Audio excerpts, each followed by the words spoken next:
Tertúlia. Meu boa tarde para todos e todas. Hoje é dia 9 de setembro de 2011, sexta-feira. O verbete é de número 2049. Tem 5 páginas, 52 logias e 11 máximos. O tema é perfil parapsíquico. A especialidade é a parapercepciologia. Quem redigiu o verbete é a nossa experiente professora Lilian, que está aqui muito bem assessorada hoje, esperando os disparos de vocês. Definologia. O perfil parapsíquico é o conjunto de traços conscienciais, atributos, facetas e habilidades parapsíquicas, catalisadores dos processos de parapercepção e interação interdimensional entre consciência e consciência. A flexibilidade pensênica favorecendo os contatos interdimensionais. A jejunice pesquisológica quanto aos talentos pessoais. O temperamento de maior abertismo consciencial. O estudo da parasemiologia parapsíquica pessoal. Os cursos de campo bioenergéticos da conscienciologia, propiciando a identificação do perfil pessoal parapsíquico. A Associação Internacional de Conscienciometria Interassistencial, que é a CONSCIUS. As autorretrocognições desde a infância. O autoparapsiquismo interassistencial colocado à frente do heteroparapsiquismo. Eu li apenas alguma coisinha, tem muito mais. Na argumentologia tem a caracterologia, com 10 perfis parapsíquicos capazes de permitir a ampliação da autorreflexão da consciência quanto aos talentos paraperceptivos pessoais. Na autopesquisologia tem 7 ferramentas para identificação do perfil parapsíquico pessoal. Na remissiologia nós destacamos em 15 verbetes autoparapercepciologia ideal, energosfera pessoal, escala das parapercepções, parapercepção impressiva e parapsiquismo intelectual. Frase enfática. A identificação do perfil parapsíquico pessoal contribui para a catálise dos potencializadores, das potencialidades paraperceptivas e para a qualificação do papel interassistencial e cosmoético da autoproex. Você já refletiu sobre o próprio perfil parapsíquico? Está consciente da responsabilidade do papel interassistencial pessoal? A bibliografia tem 9 fontes. Agora, questionamento. Em relação à energia consciencial, como se dá a exteriorização durante a TENEPS?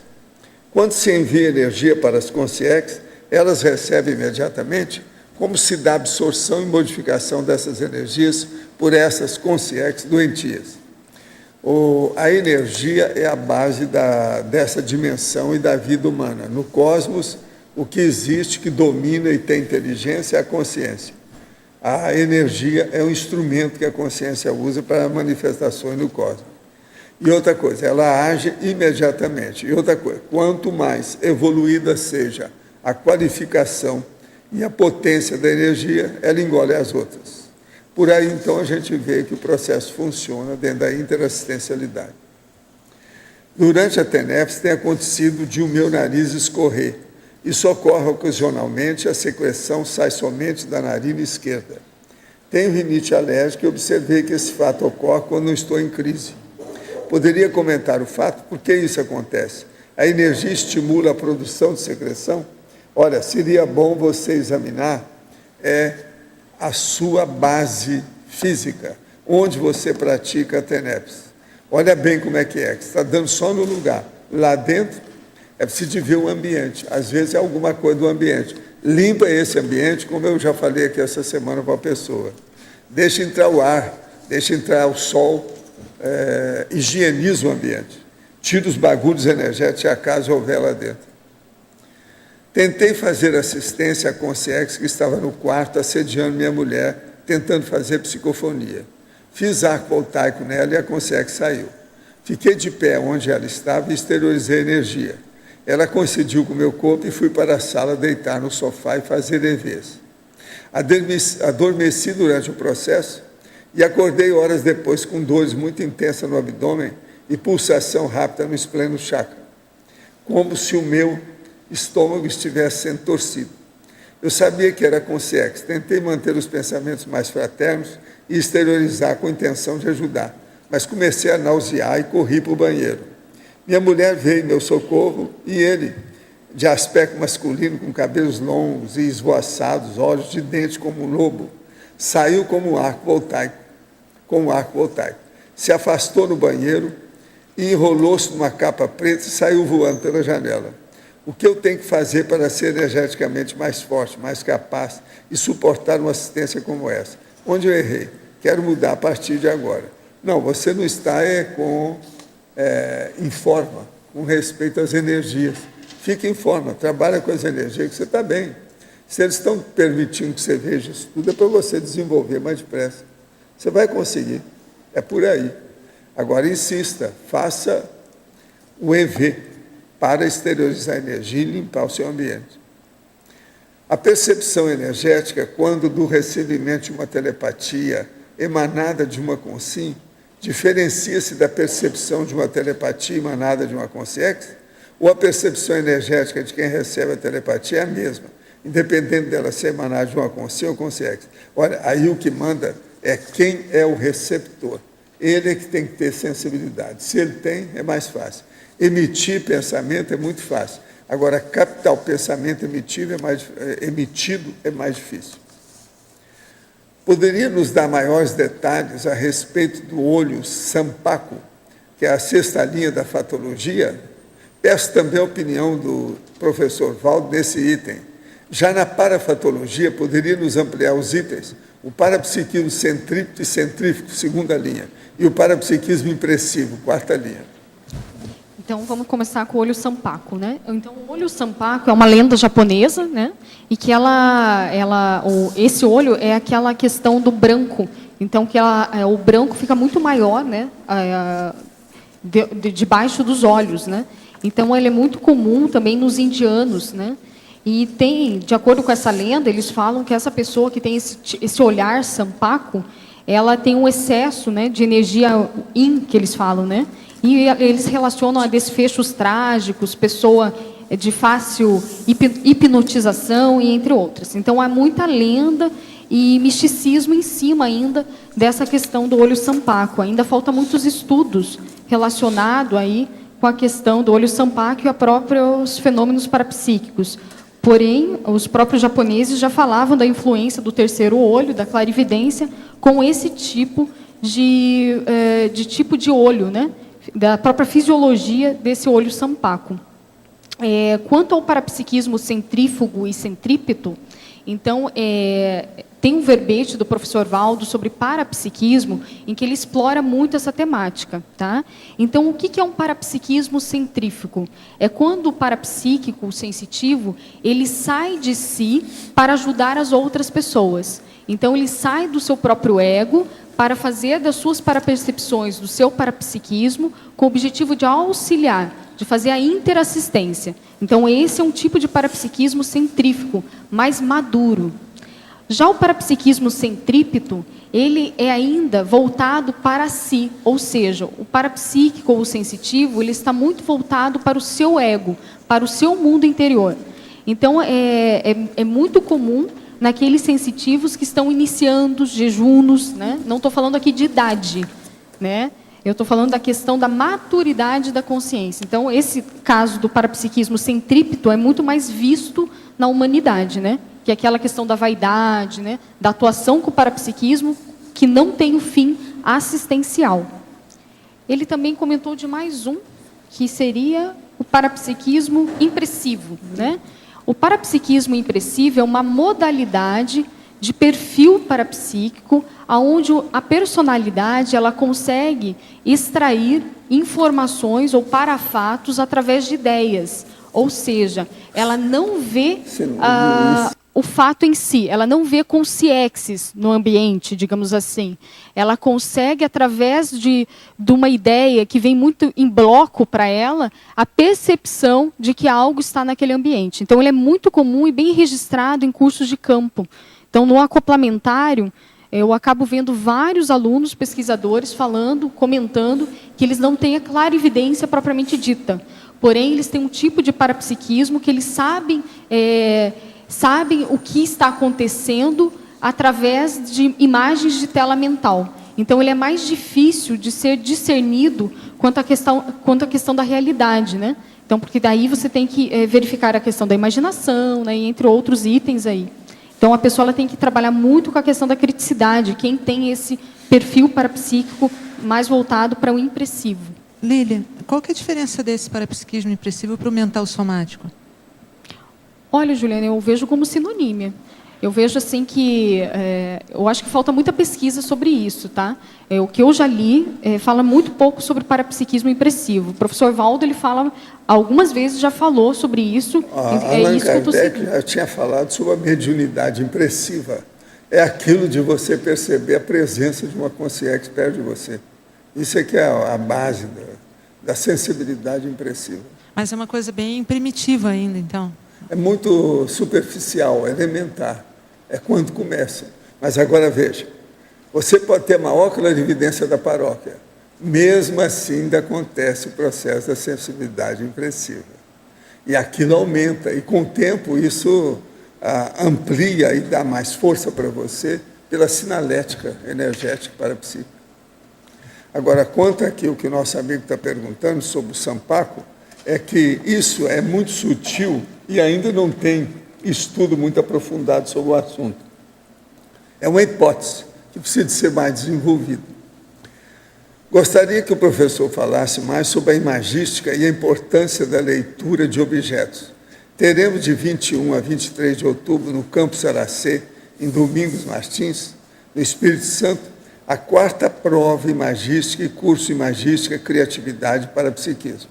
Como é um tema muito novo, a demanda pela informação é muito grande.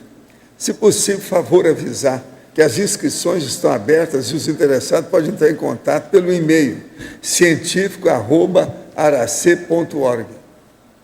Vale a pena participar da 4ª prova da Imagística e o curso da Imagística que está passando lá. Agora, isso aí é importante para a pessoa aumentar a psicometria dela.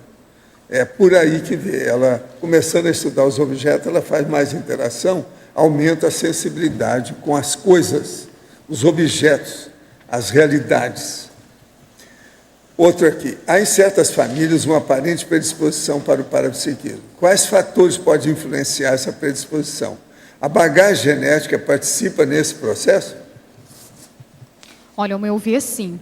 Então, eu vejo que existe, sim, uma carga genética da própria consciência, que é uma alterança parapsíquica dessa própria consciência, em que ela já desenvolveu algum aspecto do parapsiquismo, e ela com essa desenvoltura de traço personalíssimo dela, ela vai trazer para as próximas existências dela. Porém, com uma genética favorável, isso é mais otimizado, né? Então, você vê casos de famílias tendentes ao parapsiquismo e que isso possibilita, às vezes, aquela pessoa que vai nascer uma maior potencialização do que ela já tem, né? Então, eu vejo que anda junto, digamos assim, a questão genética e paragenética. Agora, sobre a nossa amiga e quer saber se deve fazer a TENEPS lá na casa da mãe, que dessomou. Deve fazer, sim. Tenha confiança, está tudo bem. Você vai ser assistido ainda mais. Fica firme, vai em frente. É que a pessoa dessomou agora recentemente, e ela foi lá, e agora quer saber se deve fazer a TENEPS na casa da pessoa que acabou de falecer. Não tem problema não, que ela é bem assistida. Só ter confiança. Agora, gente, eu entrego, então, a professora Lilian para vocês. Por favor. Quem é que está com o microfone? Ah? É você, João? João Paulo. Lilian, aqui na primeira página, lá embaixo, na parafatologia, a última linha, você fala do parapsiquismo integral. O que você considera o parapsiquismo integral? Aqui eu quis colocar aquele parapsiquismo mais completo. Então, é onde a pessoa ela tem vários fenômenos em si. Então, ela, digamos assim, chegando à pangrafia. Então, é um parapsiquismo integral. É clareaudiência, clarividência, é a descoincidência, os acoplamentos. É de uma forma integral, sistêmica, para essa pessoa. Que eu vejo assim, sabe, João? A gente começa com um tipo de fenômeno, um tipo de parapsiquismo. Por isso, do perfil. No meu caso, clarividência. Então, da clarividência, ele vai surgindo outros fenômenos parapsíquicos, que vão ficando cada vez mais sutis, e vão integrando cada vez mais essa questão da parapercepciologia. Porém, o que acontece? A gente fica muito inconsciente com esse aspecto fenomenológico pessoal. Então, o mais importante de tudo isso é a gente observar qual é o nosso trafor parapsíquico, aquilo que você já vem, é uma alterança sua, e disso, o que está acontecendo? Então, a partir disso, o que está repercutindo? O que está melhorando, otimizando? Então, eu vejo que é muito complexo. Todos os fenômenos em si são complexos. Então, a clarividência ela não é isolada. Então, dentro da clarividência tem a ectoplasmia, tem a psicometria e assim vai. Então, é isso que é o mais importante, digamos assim, para a gente caminhar para o mais integral possível do parapsiquismo em si. E eu vejo também a importância de estudar o perfil parapsíquico e essa integralidade, né, dos fenômenos em si. Os objetivos são a assistência, não é o fenômeno em si. Eu não me interesso muito pelo fenômeno, os aspectos da ectoplasmia ou da clarividência em si do fenômeno, mas eu me importo mais com a questão da intraconsciencialidade do assistente. O que ele faz? Qual que é o atributo? O que faz ele otimizar aquele fenômeno e poder assistir a partir daquilo? Então, isso que eu acho assim, que é a chave que eu vejo assim, dessa, digamos, da questão da fenomenologia e da parapercepciologia. Não sei se deu para explicar. Sim. E também uma outra pergunta, lá na página 64, na fobiologia, você fala, e você falou também no seu outro verbete, da agateofobia. O que é agateofobia? Agateofobia é o medo de estar louco. Tá? Então, estar louco, de loucura. Por que disso nesse verbete? Né? Então, o iniciante, o jejuno, o parapsiquismo, ele acaba fazendo uma interpretação errada dos parafatos que vêm até ele. E muitas vezes ele fica preocupado se ele está louco, se aquelas informações é assim mesmo, é real. Né? Porque às vezes ele vai falando com outras pessoas ao seu redor, né, que não tem essa mesma experiência, essa mesma bagagem. Então, ele se questiona, nossa, então eu sou um caso psiquiátrico, no sentido da loucura. Né? Então, por isso que eu coloquei para evidenciar isso. Porque falta ainda a questão da educação parapsíquica. Né? Então, eu vejo que isso falta bastante no nosso planeta. Né? Então, essa questão de fazer a reeducação, né? Tirar o misticismo, tirar o dogma, aprofundar, cada um se aprofundar na sua paraperceptibilidade, no seu perfil. Mais uma pergunta aqui, aproveitando que eu estou com o microfone. Logo abaixo ali, você tem a interdisciplinologia. A última ali, disciplina, interprisiologia. Por que você colocou interprisiologia? Aqui foi a questão do caso da própria interprisão mesmo. Então, a utilização... Você viu que o verbete é neutro, né? Perfil parapsíquico. Então, a utilização errônea do seu perfil parapsíquico ou das suas virtudes ou talentos parafenomenológicos pode levar a uma interprisão. Então, se você for visualizar ou ler um pouco sobre a história do parapsiquismo, sobre os médiuns e sensitivos, a gente acaba observando isso. Claro que eu não tenho uma lucidez para ver se alguns médiuns estão com interprisão, mas eu suponho isso. Então, porque trabalharam através do fenômeno, com vaidade, com prepotência, com autoritarismo. Tá? Então, tem alguns grandes médiuns, caso do Arigó, né? Foi um dos principais médiuns ectoplastas do Brasil. Atendeu milhões de pessoas, né? E tem até um fato que eu revendo algumas tertúlias, né, do professor Valdo, que ele comenta que o Arigó exteriorizava a ectoplasmia, fazia como se fosse o suor, né, gotas de suor, e era remédio. Então, ele potencializava muito essa questão fenomenológica. Porém, os seus traços intraconscienciais ainda eram muito primitivos, no sentido de ele não tinha bom tom no uso do parapsiquismo. Ele corria de carro, né? Ele não, esse bom tom assim de vida ele não tinha, né? Pressão alta, não se cuidava, teve aí orientações de pessoas mais experientes, não deu conta e acabou morrendo cedo. Então é isso que eu estou falando, a má utilização das suas potencialidades pode ocasionar alguma interprisão. Aí tem outros casos que até mais graves, né? Que utilizaram o seu parapsiquismo por fins até bélicos ou fins de outras maneiras e que leva à interprisão, né? Tem muito caso nesse sentido na Rússia, né? Que utilizava telepatia até mesmo para matar pessoas, espionagem. Então isso traz uma interprisão. Lília. Patologia? Sim. Terceira linha. O Parafatologia? Sim. Tá. Terceira linha. O parapsiquismo autodefensivo. Poderia explicitar? Esse parapsiquismo autodefensivo é daquela personalidade, pessoa, homem ou mulher, que ainda está se defendendo. Então, ela ainda está atuando no núcleo do seu ego, tá? Do seu egocentrismo. Então, ela se defende bastante e não consegue se abrir o suficiente para realizar uma assistência a uma outra pessoa. Tá? Diferentemente do parapsiquismo sadio, que ela consegue se abrir energeticamente, parapsiquicamente, fazendo assistências a consciência e consciex, sem ter rebarba com isso, ou ressaca com isso. O doentio, ele não consegue fazer essa exploração. Ele ainda volta-se para si, de medo. Ele não tem experiência ainda, ele tem muita ressaca energética, tá? Nesse ponto. Agora, por que defensivo está tomado do ponto de vista do doente? Você pode repetir, que aqui eu não estou escutando. O porquê, o que defesa é considerado doentio? Tá. Essa classificação está no verbete parapsiquismo do professor Valdo, e o que eu entendo? O autodefensivo aqui está mais ligado com o mecanismo de defesa de ego da pessoa, não aquela defesa homeostática que a gente fala do estado vibracional, do encapsulamento. Tudo isso, essas técnicas, eu vejo, são necessárias para assistência. Mas nesse ponto está mais vinculado com a intraconsciencialidade da pessoa. Não é uma defesa para o melhor de todos, é uma defesa de si. É uma defesa para não se mostrar, é uma defesa para não interagir, de medo das repercussões que isso vai ocasionar a si mesmo. Então, essa é a diferença.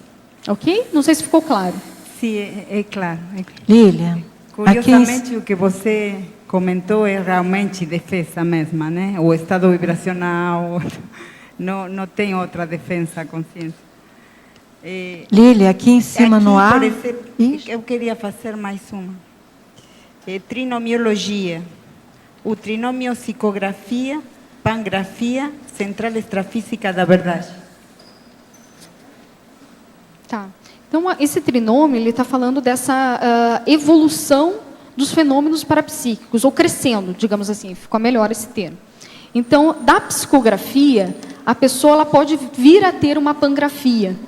O que é a pangrafia? O conjunto de todos os fenômenos. Então, a pessoa ela tem psicografia, psicofonia, ectoplasmia, clarividência, retrocognição, é tudo no mesmo bolsão.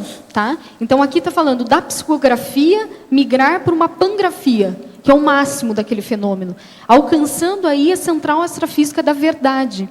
Aqui, a central extrafísica da verdade está muito relacionada com a questão da escrita, por isso da psicografia. Né? Então, a psicografia é aquela escrita, né, que o médium, o sensitivo, recebe, né, escrevendo aí vários livros, trechos, e aí por diante. Né? Então, nessa correlação, sempre alcançando a questão do esclarecimento. Tá? Então, por isso que eu coloquei, a utilização dos fenômenos, não pelo fenômeno em si, mas para fazer uma assistência mais tarística, mais assistencial. Então, por isso da central extrafísica da verdade. A gente acessar essas informações de maneira mais... utilizando mais o autodiscernimento, os atributos mentais, faculdades mentais, para esclarecer. Ok? Lília, aqui em cima no ar, na página 63, de baixo para cima, a terceira linha. o autoparapsiquismo interassistencial colocado à frente. Tem duas coisas que eu queria perguntar. Primeiro, você pode debater mais essa distinção, Sim. essa qualificação? E por que você colocou em parafatologia? Tá. Então, a questão do autoparapsiquismo interassistencial colocada à frente do heteroparapsiquismo. Ele é interassistencial? Sim. Interassistencial. Interassistencial. Ah, então Que me eu explica. quis colocar interassistencial, Tá. porque ó, ele é positivo, homeostático, tá? Aqui no caso Podia do ser. autoparapsiquismo. Primeiro, o parapsiquismo em si, ele já é interassistencial. Sim. Ok, Tânia? Parece um Independente- pleonasmo, né?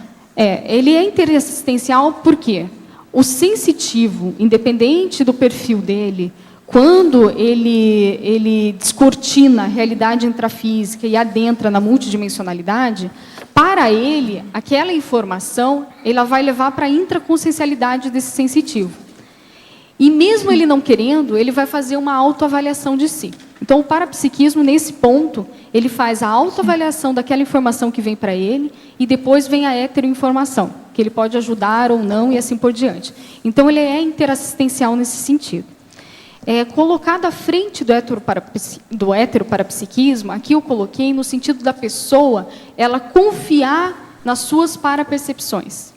Independente se ela tenha 1% de parapsiquismo, 10% ou 100% de parapsiquismo.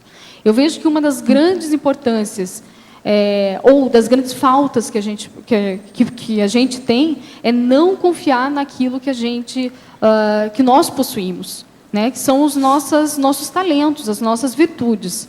Então, muitas pessoas, da minha experiência, tá, Tânia, vendo a própria questão do acoplamentário, outros cursos, as pessoas tendem a confiar mais no que os outros relatam, das suas parapercepções, do que a própria percepção que ela tem.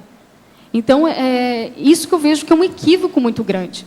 Então, a pessoa ela tem que desenvolver, sim, por suas competências e potencialidades, a questão parapsíquica e confiar naquilo que ela tem. Então, um exemplo que eu vejo dentro do próprio curso acoplamentário é que, às vezes, a pessoa fala assim, não, mas eu não vejo nada. Mas, então, qual é o seu perfil parapsíquico? Então, quando ela acaba negando a sua parapercepção, ela acaba negando todas as demais atributos dela vinculado com a parapercepciologia. Então, às vezes, essa pessoa é clarividente. Às vezes, ela tem parapsiquismo impressivo. Ela não é clarividente, ela pode desenvolver essa qualidade. Mas ela menospreza isso, ela acha muito pequeno, ela quer aquele fenômeno grandão, né? Então, é isso que eu estou colocando. Ela tem que pegar a sua singularidade. E outras coisas, uma outra observação que eu coloco é não menospreze nenhuma parapercepção. Aquela mais sutil é que vai desencadear aquela mais profunda. Isso eu aprendi. Então, observa-se tudo ao seu redor, registra-se tudo. Porque, às vezes, alguma coisa, aquela sutileza que você achava que não tinha nada a ver, vai fazer sentido para você daqui a alguns anos, alguns meses e assim por diante. Então, aqui eu quis colocar com a questão da autossegurança pessoal quanto à paraperceptibilidade. E é daí que vai desencadear a questão do tenepsista, a questão do epicentrismo, a questão de um docente interassistencial, é através dessa segurança. Ficou claro, Tânia? Ficou claro, quer dizer, aqui dentro dessa pequeno número de palavras, você está com um universo bem interessante, bastante coisa. Talvez até você pudesse colocar, porque você falou alto talento, autossegurança, quer dizer, você fez uma ampliação bem grande e só tem esse termo. Muito obrigada pelas explicações e parabéns pelo verbete. Obrigada. Eu queria pedir autorização sua para passar 5 itens da fatologia que são mais adequados para a parafato e não da fato. Vou ler para você. Fatologia. O perfil parapsíquico, o histórico parapsíquico pessoal, as habilidades pessoais parapsíquicas, o estudo da parasemiologia parapsíquica pessoal e a dragona parapsíquica e o olho sampaco. Isso tudo é da parafatologia, não é da fatologia. bom. Posso passar? Sim. Então tá. São 6 ao todo aqui.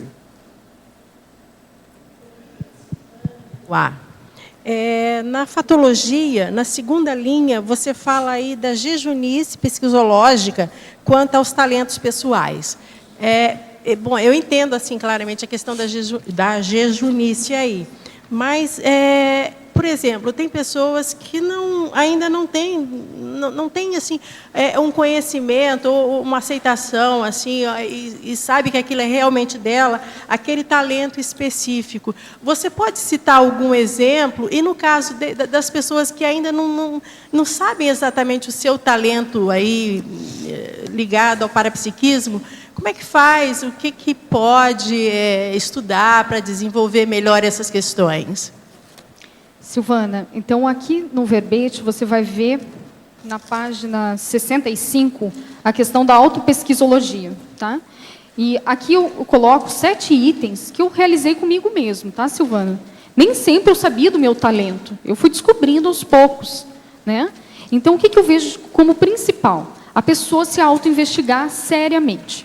Então, colocar o atributo da autocriticidade, tá? Se não tem, desenvolver isso. Então, como que eu consegui isso? Através da autoconscienciometria. Então, eu realizei o próprio curso da Conscius e eu queria investigar o meu perfil. Não era parapsíquico, era o meu perfil consciencial. Lá eu tive um esboço de mim mesma. Eu vi meus talentos, minhas qualidades e meus trafares. E a questão mais parapsíquica é fazer dessa pesquisa autoconscienciométrica, trazendo informações do seu cotidiano, vinculados com as suas energias e com o seu parapsiquismo. Foi isso que eu fiz. Então, eu realizei muitos cursos, então eu coloco até como exemplo, né, o próprio acoplamentário, as dinâmicas parapsíquicas, eu investi. Então, esse investimento eu vejo que é necessário. Então, a pessoa ela tem que fazer o curso com um foco diferente.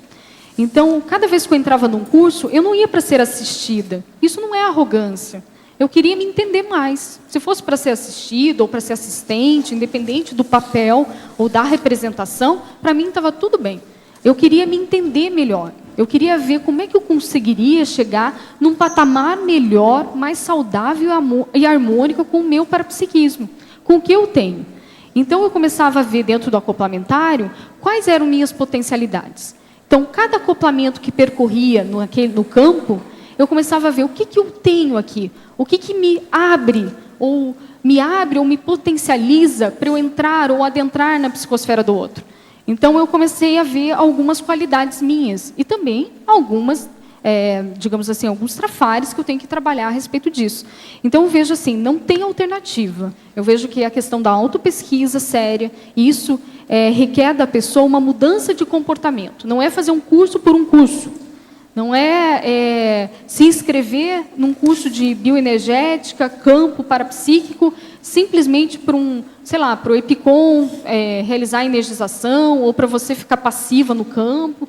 Eu vejo que não. A questão é assumir um ego mais assistencial e ir lá para a autoinvestigação, é para contribuição e ver aí as suas potencialidades. E aí decorre a autoconsciencioterapia, a própria consciencioterapia. Então, a pesquisa exaustiva, então nada que eu estou falando aqui é novidade. Então, registro minucioso, registrar sempre, é através desses registros que você acaba vendo as suas potencialidades. Então, aí que você vai descobrir, eu sou mais clarividente, olha, não, eu sou mais impressiva, e assim por diante. Não sei se deu para ajudar, Silvana. Não, claro que sim, porque a gente tem uma, quer dizer, eu tenho uma tendência assim, eu quero uma coisa assim, voltada para o parapsiquismo, mas como eu não tenho aquilo, eu tenho uma outra, a minha tendência é menosprezar aquela outra que eu tenho, e a coisa fica parada, né? É isso e mesmo. assim, e lendo o verbete, a gente vê, e com a sua fala, que, de repente, você migra, né? De repente, você tem já uma percepção e não sabe que tem aquela, desvaloriza a outra, e com esse verbete, isso cai por terra, pelo menos para mim, né? Não sei o que eu gostaria de enfatizar com esse verbete é a pessoa se autovalorizar com aquilo que ela tem. Nem que seja 1%, Silvana. Se você acha que você tem isso, você tem fatos que te comprovem isso, que você é essa personalidade parapsíquica, com esse modelo, com esse perfil parapsíquico, segue em frente. Às vezes é pequenininho, é sutil no início, mas se você confiar nessa informação, se você confiar em você, nos seus atributos, você vai aumentando pouco a pouco. E aí vai aumentando a sua capacidade, a sua tara parapsíquica, a sua bagagem de experiências, e você vai migrando ou aumentando a questão dos fenômenos parapsíquicos. Ok, Lília, obrigada. Lilian, Melissa aqui no B. Ok. Duas questões. Uma é em pensenologia, a flexibilidade pensênica favorecendo os contatos interdimensionais. Você poderia dar uma explicada nisso? Aumentar a explicação sobre isso? Por favor. Antes de eu explicar essa tua temática, eu só vou colocar uma informação, né? Que você vai ver que tem lógica, tá? Tá. Com a teu questionamento. Esse verbete, eu comecei a pensar nele dentro do acoplamentário, tá? Uns 4 acoplamentários atrás. E veio muito assim, para eu prestar atenção nas qualidades e trasfores dos pesquisadores que estavam dentro desse acoplamentário. E tem uma aula específica dentro desse laboratório acoplamentário que é sobre estereograma. Então, ele fala sobre estereograma e clarividência, e as diferenças que tem, né, do estereograma e da clarividência. E eu lembrei que essa aula ela foi sugerida pelo professor Valdo Vieira para trabalhar a questão da flexibilidade pensênica. No início, a gente não entendeu. A gente falou, nossa, mas como que o estereograma vai fazer isso? E depois, aos poucos, a gente foi vendo que é fato. Então, o que eu quero dizer com essa flexibilidade? Se a pessoa ela é muito rígida ou muito convicta das suas certezas absolutas, ela dificilmente vai ver uma realidade maior que ela está vendo ou que ela está vislumbrando. Então, a pessoa que tem a característica mais da rigidez, ela acaba não vivenciando por completo os seus parafatos ou as suas vivências parapsíquicas.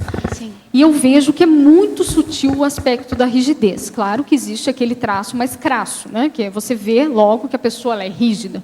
Porém, se a gente se auto-investigar mais profundamente, a gente vai acabar descobrindo que tem alguns aspectos que nós acreditamos e que estão muito padronizados, estão muito rígidos ainda.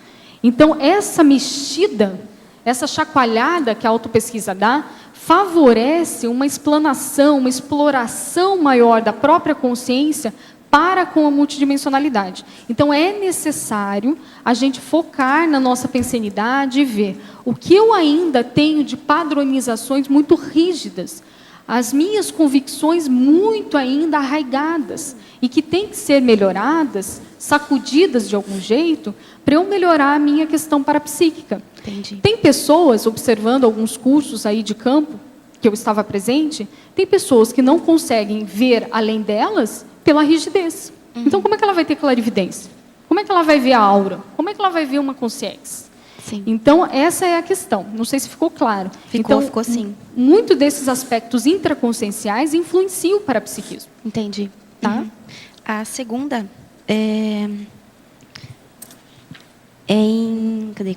Aqui, na página 63, trinomiologia, o trinômio temperamento, talento, treinamento. Tá. Então, esse trinômio, eu coloquei assim, o temperamento, ele é essencial para a questão parapsíquica, eu acho que como um todo, né? Então, o temperamento é um conjunto de traços que se repetem de forma padronizada. É o seu jeitão de ser, ok? Então, a questão do temperamento, ele influencia numa abertura maior ou menor quanto às energias, quanto ao parapsiquismo, entre outros fatores, tá? O importante é você burilar, você pesquisar o seu temperamento, para ver quem é você de fato, qual é o seu jeitão de ser, verificar os seus talentos, porque através do estudo do temperamento, você vai descobrir os seus talentos, as suas virtudes, as suas qualidades específicas como consciência. E nisso você vai treinando aquelas lacunas que ainda estão desfavoráveis para você. Mas para fazer esse treinamento é necessário você ter o quê? Vivência. Ou você saber o que você é de fato.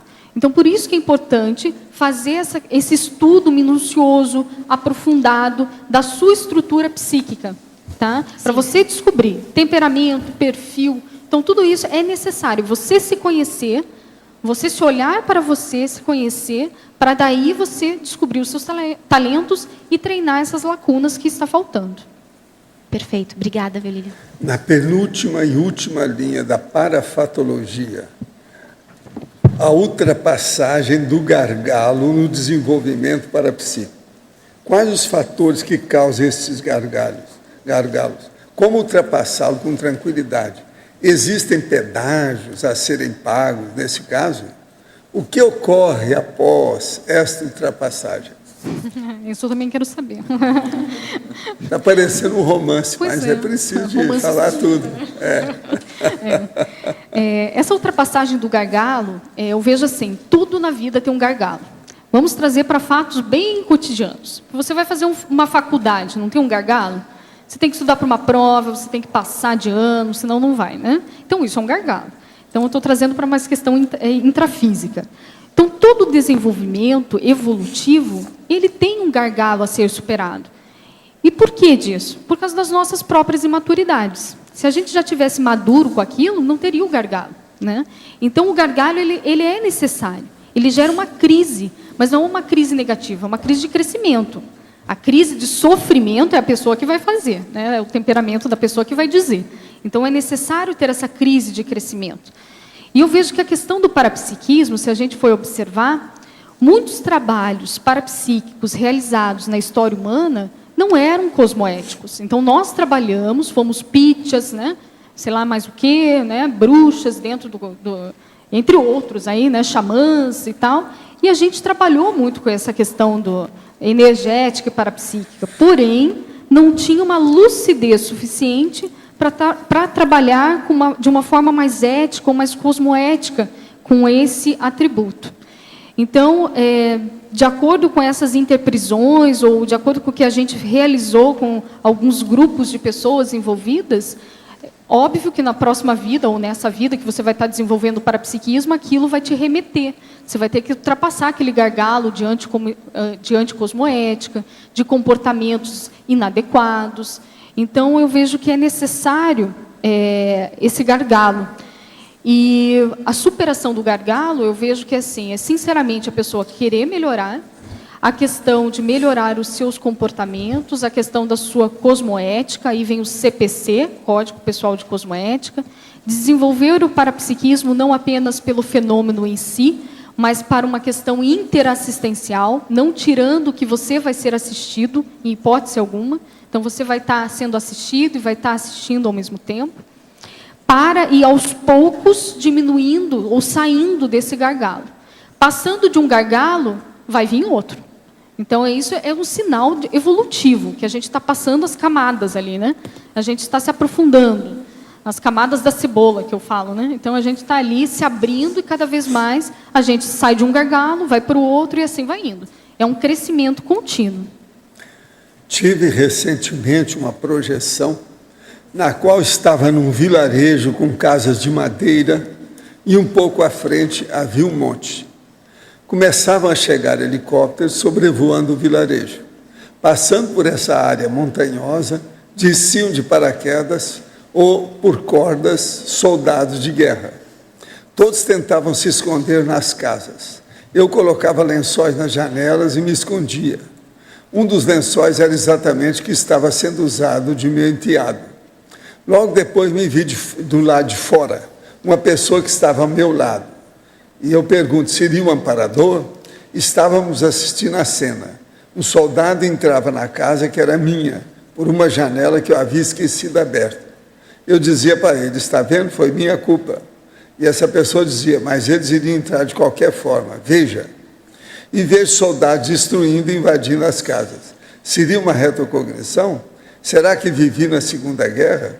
Tenho 37 anos, nasci em 1974. Olha, pode ser. Você que vai saber se é uma retrocognição. Com o tempo, se isso tiver algum fator mais sério, importância na sua vida, isso vai ficar mais claro com o tempo. Os próprios amparadores vão clarear. Outro aqui. Vivo o fenômeno da triscagem, o que me leva a utilizar a técnica de pensar que estou com miopia ou astigmatismo. Existe outra técnica que posso utilizar? O que difere do patológico é o fato de observar se está sentindo algo bom ou incômodo? Não, a triscagem geralmente mostra que a pessoa pode estar dentro de um transe parapsíquico e movimentando as energias. Observe o estado vibracional, melhora isso com o estado vibracional, que vai ficar mais claro. Agora para você. Em Sindromologia, página 64, o que seria a síndrome do oráculo? Então, essa síndrome do oráculo, então ela vem da a própria palavra diz, né, oráculo, então eram as pitonisas aí, que eram da Grécia, entre outros locais de épocas antigas, onde elas tinham uma sensibilidade fenomenológica, e eles utilizavam esses oráculos para consulta. Ou seja, os oráculos, os reis, imperadores e demais líderes vinham até esses oráculos e pediam sugestões, conselhos, né, e demais questões. E esses oráculos, eles respondiam às perguntas, digamos assim, né? Então, a questão da síndrome do oráculo é a questão dessa passividade. Então, é você colocar a pessoa parapsíquica no sentido mais místico da palavra. Então, novamente, atuar o parapsíquico como um consultor, como um aconselhamento, como colocar ele, fazer perguntas sobre sua vida, questionamentos do que vai ser, né, o seu futuro. Então, essa é a síndrome do oráculo. Então, o parapsíquico, quando ele começa a desenvolver cada vez mais as suas energias e estar mais desenvolvido parapsiquicamente, ele tem que tomar esse cuidado. Então, porque eu vejo assim, a primeira coisa, parapsiquismo é comunicação. O maior poder que a gente tem é a comunicação. Então, tem que saber trabalhar com essa comunicação, que é o parapsiquismo. Então, você saber falar sobre o parapsiquismo exige muita maturidade e discernimento. Senão, cai nessa síndrome, né, de veneração daquele parapsíquico, daquele picom, daquele professor da parapercepciologia. Então, isso não pode ocorrer. Senão, a gente vai estar trabalhando com dogmas. E a conscienciologia, ela é totalmente ao contrário a isso. É cada um desenvolver por si e ser o seu próprio, você ser o epicentro, é você ser o líder, é você ser o agregador de pessoas para a assistência. O acoplamentário seria um laboratório para traçar adequadamente o perfil parapsíquico? Eu não sou neutra, Valdo. Nesse aspecto, eu não sou neutra. Acoplamento, vai falar do acoplamentário. Mas fala a verdade. Olha, o autoparapsiquismo é superior ao heteroparapsiquismo para a consciência. Eu vejo assim, tenha muita crítica, tá? Porque eu vejo assim, que eu com o acoplamentário tenho uma relação estreita. Então, eu vejo que o laboratório ele é muito importante, primeiro, porque você trabalha ativamente, lucidamente, dentro do aspecto parafenomenológico. E o mais importante do acoplamentário não é o fenômeno em si, ele é uma moldura, tá? Então é um acessório, a clarividência, ela até um certo ponto ela é um acessório. E ali você vai descobrindo aspectos intraconscienciais que mudam o rumo e destinos de muitas pessoas. Então ali ela vai verificando os comportamentos que estão inadequados, anticosmoéticos, ou aqueles que estão cosmoéticos, ela vai vendo suas potencialidades, vai vendo também seus trafares. Então, isso que eu vejo que é o mais rico dentro desse laboratório. Então, o que eu consigo extrair dele, eu vejo que ele tem muito esse crescimento. Para mim, foi um dos cursos que mais me otimizou a traçar o meu perfil parapsíquico e também a minha especialidade proexológica. Em Parafatologia, página 63, terceira linha.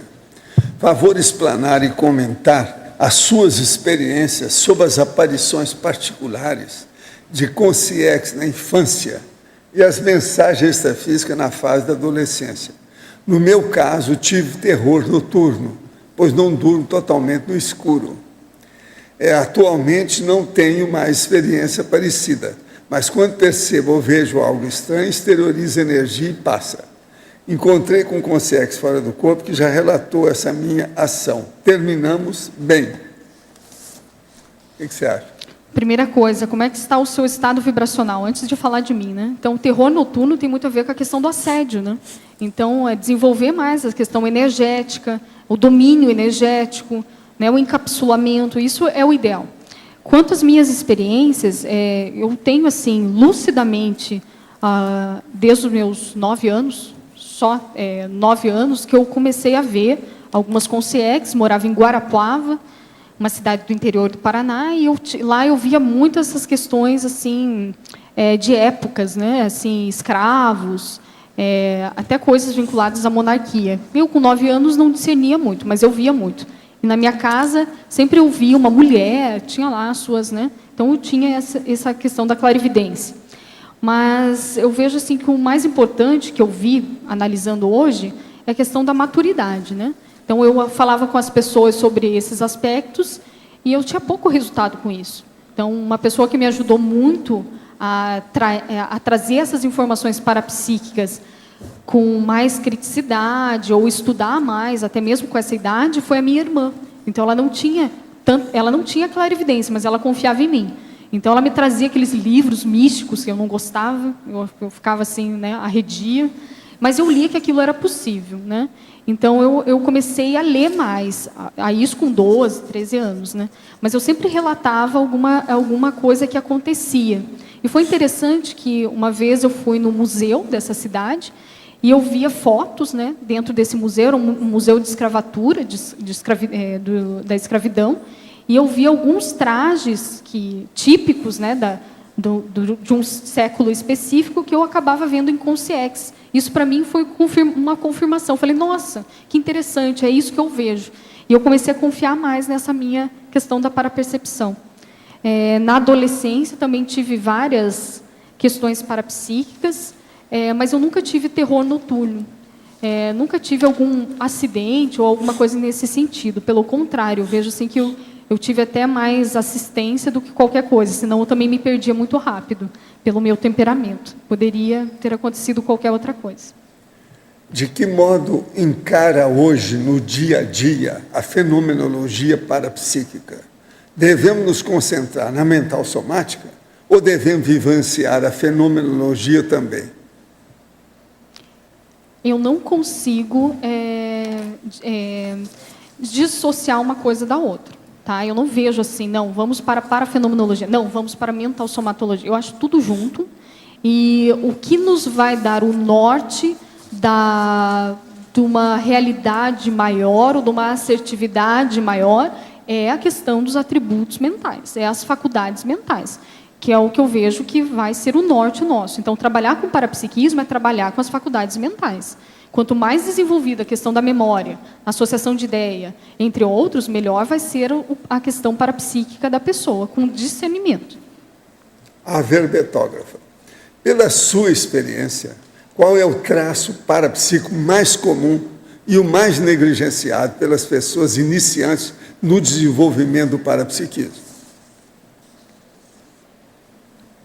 Olha, essa tem que pensar mais, hein? EV. Não, o EV é negligenciado, né? Mas, assim, esse é real. Isso é real. É o mais Concordo comum plenamente. e o mais negligenciado, que ninguém dá valor. É o processo de e demora para dar valor. A vida energética. É verdade. Agora, aqui outro. Qual foi a autoexperimentação mais significativa da verbetógrafa dentro do seu perfil parapsíquico? Qualquer coisa a gente pede aí para o chefe para ele falar, né? E foi com ele. Nesse assunto. E foi com ele. Assim. Eu vejo assim que, quando eu iniciei a Conscienciologia, uma das pessoas, dentro já da Conscienciologia, né, uma pessoa que me ajudou muito foi minha dupla. Então, primeiro, foi meu professor de Bioenergia Sem Muro, que eu entrei pelo Bioenergia Sem Muro, né, porque era prático. Então, ele foi meu professor. No CIP, ele era meu professor. CPU me acompanhou. Eu falei, gente, só tem esse professor em Curitiba. Né? Até que virou a dupla, né? Mas eu vejo assim, ele foi um grande suporte. Eu vejo que é o meu amparador intrafísico. Porque, como eu era lábil, né? Quem assistiu meu verbete anterior, né? Eu oscilava ainda, muito imatura, jejuna, ele puxava para a racionalidade. Então, ao mesmo tempo que ele confiava nas minhas parapercepções, fazia questão de que eu desenvolvesse isso, ele me apontava com lógica e racionalidade, quando eu estava imatura. Isso me ajudou muito. Então, assim, eu vejo que os fenômenos em si, nada assim, não é que não te chame a atenção, mas é mais o que eles modificam em você. Mas tudo começou você pulando o muro, foi isso, né? Como assim? Foi isso que eu entendi. Né? Bioenergia sem muro. Mas foi bom, né? Aqui outro, ó. Gostaria de perguntar à verbetógrafa se poderia indicar um bom livro ou livros para estudar o parapsiquismo. Não, o professor Valdo, Projeciologia, tem que começar por aí. Eu vejo que dentro desse verbete tem aqui Richer, Charles Richer, para quem quer ver a questão da história, da pesquisa parapsíquica. Tratado dele. O tratado, né, que tem o tratado de metapsíquica, a questão do... deixa eu ver que está aqui. O desconhecido e os problemas psíquicos, né, Camille Flammarion. Tem outros aqui que dá para vocês verificarem. Agora, um que eu acho bem interessante, que puxa para uma autobiografia, é a questão do No País das Sombras, da Elizabeth Desperance. Esse livro me ajudou muito, porque ela mesma retrata os empecilhos que ela teve com o parapsiquismo, os traços em que ela possuía algumas imaturidades, porém ela conseguiu superar com a questão intelectual e mental somática. Oportunamente agora, nessas próximas semanas, deve sair o CD-ROM da enciclopédia, que agora já tem 105 verbetógrafos. E ali tem muito assunto sobre parapsiquismo. Já tem 105 agora. Eu sou o 106º. Me mandaram para o 6º. Sabe? Eu estou na cesta de lixo. Isso é importante, Valdo, porque eu estava vendo ontem, eu estava revendo tertúlias, e como é importante. Então, tem assuntos novos que ninguém escreveu. Não, e que você está toda trazendo a interação das coisas através da remissiologia. Aquilo lá ajuda muita gente. Agora, eu posso indicar no alguns verbetes? CD-ROM é mais fácil, porque a pessoa vai buscando no Find, ela acha tudo que ela quer em matéria de fenômeno. Não tem Tem como muito reclamar. fenômeno dentro. Eu vejo assim, verbetes, marca parapsíquica. Dá uma olhada no verbete, também no áudio, muito legal. Autoherança parapsíquica. Então, tem vários verbetes que tem muita vivência lá dentro, assim, que vale a pena. Lilian, Sim. João Luiz aqui na B. Você falou sobre educação parapsíquica e você, o Everaldo, tem uma filha, né? Como é que, de forma prática, vê a educação dela, o desenvolvimento dela e a variável parapsiquismo nela? Para mim é uma prioridade. E para o Everaldo também a questão parapsíquica e intelectual, né? Então, nós dois, nós temos, assim, temos em comum muitos focos, digamos assim, né? E muitos princípios pessoais. A gente muito parecido, né? Então, foi fácil educar a Diana quanto a isso. Então, a Diana sempre foi estimulada com a questão energética, desde pequena, bebê, ou desde a barriga. Nunca saiu daqui. Nunca saiu daqui. Aqui. E é o máximo que ela fala. Eu tenho 500 e poucos tios, ela fala no colégio, porque são vocês, né? Então, ela fala isso. Então, é interessante essa questão, né? E só dela estar imersa dentro do CAEC, desde nova, a gente começa a ver hoje, ela tem 10 anos, como isso potencializou ela. Então, antes, no início, ela era mais introvertida, por causa da nossa característica, né, mesológica. A gente está tentando, né, abrir, fazer tudo possível, mas você já vê características dela agora. E que ela conseguiu, mais cedo, tá aí se colocando. Então, ela é muito crítica, ela tem um lado intelectual dela, que a gente estimula, leitura, além da questão energética, EV ela faz. Ela participa da dinâmica parapsíquica das crianças. Eu sou uma das professoras, o Tony é outra, e ela participa por vontade própria. Então, não foi assim obrigada, nada disso. Isso é muito importante na educação da criança. E outra coisa que eu vejo os pais têm que fazer, têm que dar exemplo. Então, senão, não dá certo. Então, o pai ele tem que estar, os pais, né, as mães, eles têm que estar teáticos com aquilo que ele vai colocar para a criança. Isso é o mais sério. Ela já esboça algum perfil parapsíquico que vocês tenham notado ou não? Olha, o que eu vejo dentro da dinâmica é que ela tem assim, facilidade com a clarividência e com a ectoplasmia. Isso é o que eu já vi. E ela tem também, muita energia, ela tem muita energia. Desde pequeno eu já tinha visto. Então ela tem facilidade com isso. Ela já fez acoplamentário, acho que ela já fez 3, né? 3 ou 4 acoplamentários. Ela tem uma visualização assim, muito boa, e uma das coisas que eu sempre coloco para ela é que ela não imagina. Isso é difícil para a criança. Ela tem lá uma coisa boa, ela parece que ela não tem medo. É. A criança, a primeira coisa, tem que acabar com o medo do ignoto, do ignorado, do enigma, do misterioso. Isso é muito importante. Isso é muito importante. Aqui ela acabou com isso. Ela acabou com não isso. tem. Realmente ela não tem isso. Tem mulher aí que morre de medo, dá vontade às vezes de chamar, mas eu nunca fiz isso. Mas de chamá-la para falar, fala com ela, que ela está com medo aqui, veja. Agora a menininha chega aí, não tem medo de nada, e falar para a outra, é muito importante isso. É verdade. Lilian, você falou anteriormente a respeito do pequeno fenômeno, né, que pode desencadear o fenômeno mais relevante. Você pode falar mais disso? Olha, João, eu vejo assim, que da clarividência, apenas de você ver uma consciência, aquilo tem de repente você se aprofunda, você tem uma retrocognição com aquele fato. De repente vem uma simulcognição. Aí, de repente, você tem uma clara audiência. É isso que eu quero dizer. O fenômeno vai ficando mais complexo. Tá? De repente, a pessoa ela desenvolve a psicofonia junto com a clarividência, naquela situação específica. Então, quanto mais a pessoa estiver predisposta e disponível, ela vai vendo que um fenômeno, ela é a mãe, mas ela brota vários outros. Então, ela tem que ficar atenta com isso, que não é apenas um. Então, eu vejo assim, clarividência, no meu caso, é um foco maior. Porém, ele me abre portas para outras coisas. Tá? Então, isso que é o mais importante, é você ver o que te abre essa porta, tá? O que te faz mais rápido crescer. O que eu vi foi, no meu caso, clarividência.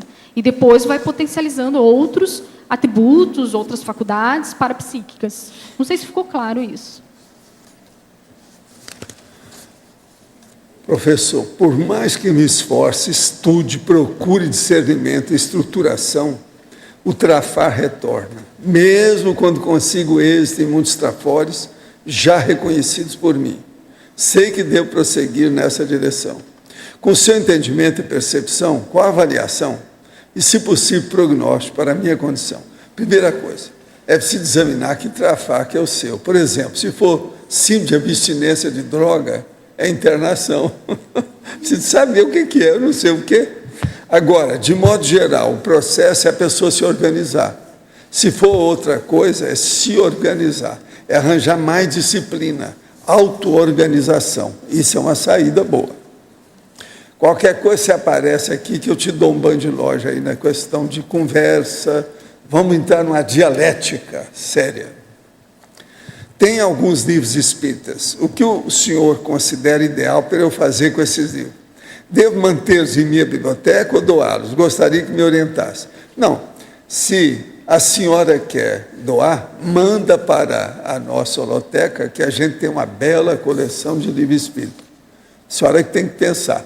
Agora, pensa bem o CD-ROM da enciclopédia, que aí você tem uma visão grande da coisa.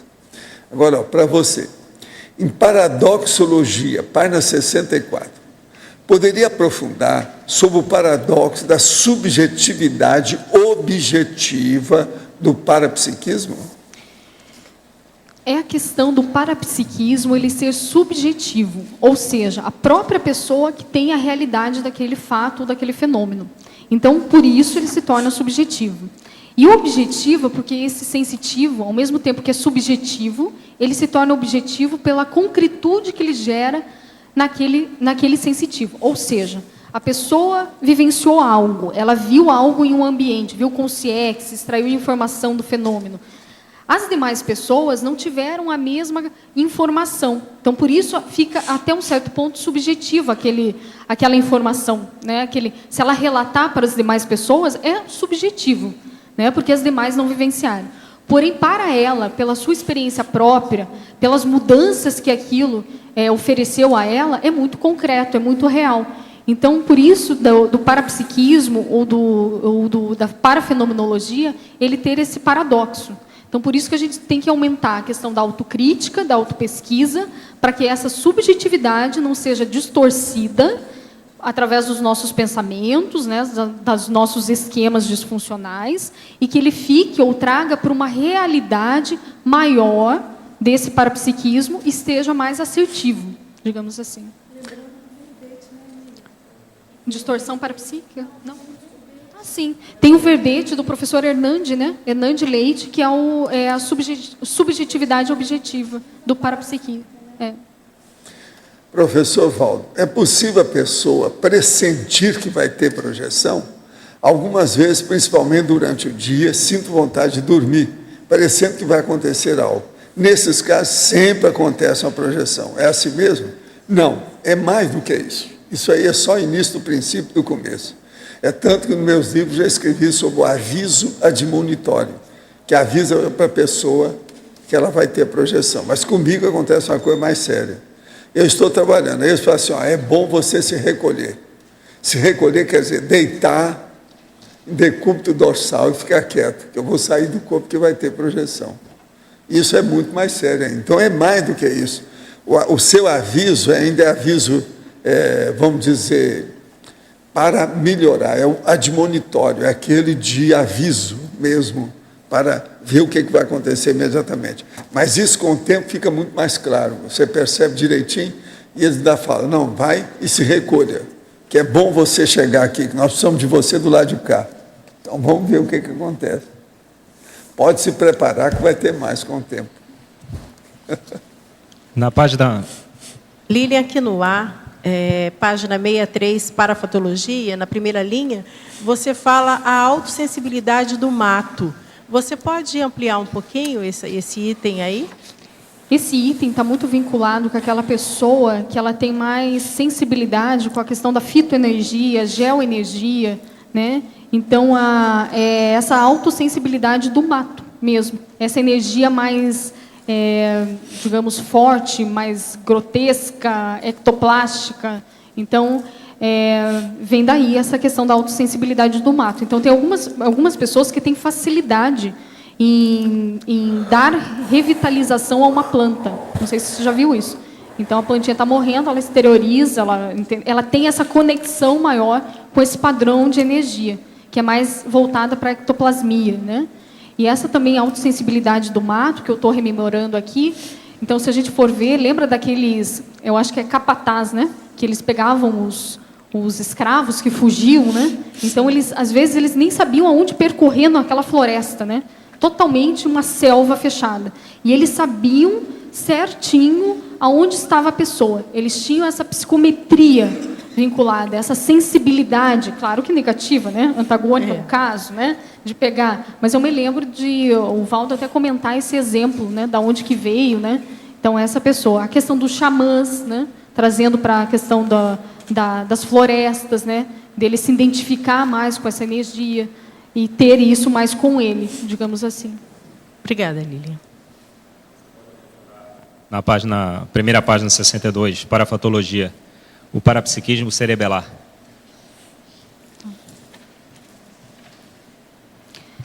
Então, o parapsiquismo cerebelar é aquela pessoa que ela ainda possui alguns surtos de ansiedade. Esse é um dos exemplos. Tem num verbete também o parapsiquismo intelectual, que tem mais falando sobre isso. Tá? Eu vou dar alguns exemplos.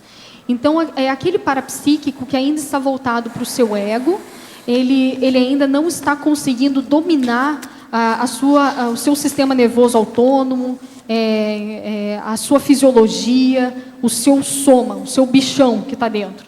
Então, ele atua mais com parapsiquismo cerebelar, ou seja, então frequentes surtos de ansiosismo, imaturidades, ele utiliza-se de fraudes, mistificações, para fazer argumentações parapsíquicas, tem uma autossensibilidade parapsíquica mínima, tá? Então ele não tem assim uma sinalética energética parapsíquica desenvolvida. Ele simplesmente sente, não sabe de onde, então é aquela pessoa que ela não sabe de onde vem, de onde vai, para onde ir, né? Então ela está muito vinculada ainda com essa questão cerebelar. Ao contrário, o parapsiquismo intelectual é uma pessoa que tem já o comedimento, ela tem já mais o domínio somático do sistema nervoso, então ela já está mais voltada para a construção de um CPC, para não cair no seu porão, nas suas imaturidades conscienciais. Ela já desenvolveu algumas sinaléticas energéticas parapsíquicas, ela já tem uma vivência mais assim up, né? Então, no sentido assim de experimentações, ela busca mais o registro minucioso, então ela utiliza mais as faculdades mentais, conciliando com o seu parapsiquismo. Já o outro não, falta essas faculdades mentais para a superação dessa parte bichana, instintual, desse parapsiquismo mais grosseiro. Ficou claro? Na 64, na elencologia, no último, você coloca com sim enciclopedista. Sim. A ideia aqui foi favorecer a questão do mental soma, em detrimento do parapsiquismo com base energética, como o Arigó. Eu vejo assim, é uma visão sistêmica, integral.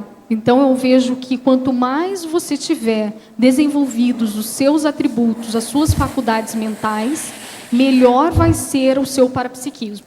Então, não adianta a pessoa botar todas as fichas dela na questão parapsíquica e parafenomenológica. Eu vejo que andam junto, mental soma e parapsiquismo. Então, a gente já viu, através de vários médiums aí, de séculos atrás, que faltou discernimento. Então, ele tinha uma Ferrari, um corpo que era uma Ferrari. Então, estou colocando aqui até o histrionismo, né, uma analogia, porém não sabia usar aquilo. Então, morriam cedo, utilizavam de uma forma inadequada. Então, é necessário trabalhar, sim, com a questão das faculdades mentais para caminhar para a ética, para a cosmoética e para uma interassistencialidade. Sem isso, eu vejo que não tem como. E a enciclopédia, nesse sentido, ele auxilia a gente. Então, escrever verbete, ser aqui uma consincobaia, faz você estudar sobre isso, refletir sobre o tema, aprofundar cada vez mais, e isso ajuda na questão das faculdades mentais, né, nesses atributos, e também a questão de desenvolver a energia e o parapsiquismo, tudo associado.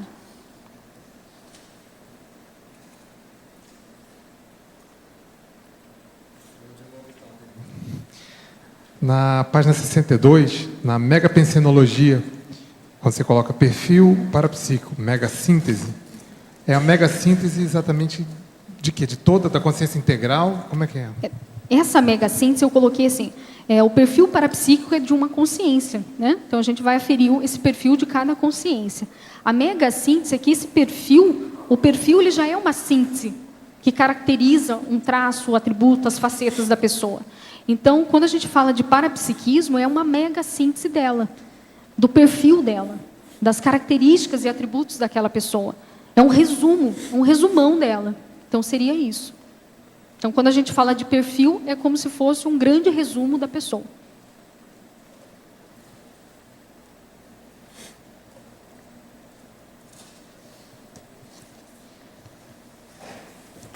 Eu acho que é importante nós frisarmos aí no verbete da professora Lilian o parapsiquismo cerebelar, o parapsiquismo intelectual, o parapsiquismo centrípeto, o parapsiquismo centrífugo, o parapsiquismo sadio, o parapsiquismo autodefensivo, o parapsiquismo doentio.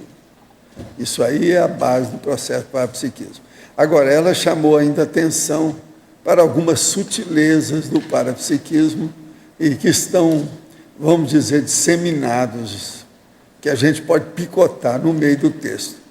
Então, ela fala o processo do detalhismo das parasensações, o problema da autossensibilidade do mato. Outra coisa, as parapercepções imberbes, quer dizer, da pessoa jovem. A cabeça energética da dupla evolutiva. A síndrome do oráculo, que ela teve até explicitando aí com mais calma. A ectoplastia. E também, na remissologia, ela colocou a para-evidência. Essas são sutilezas do processo do parapsiquismo que a gente tem que estudar.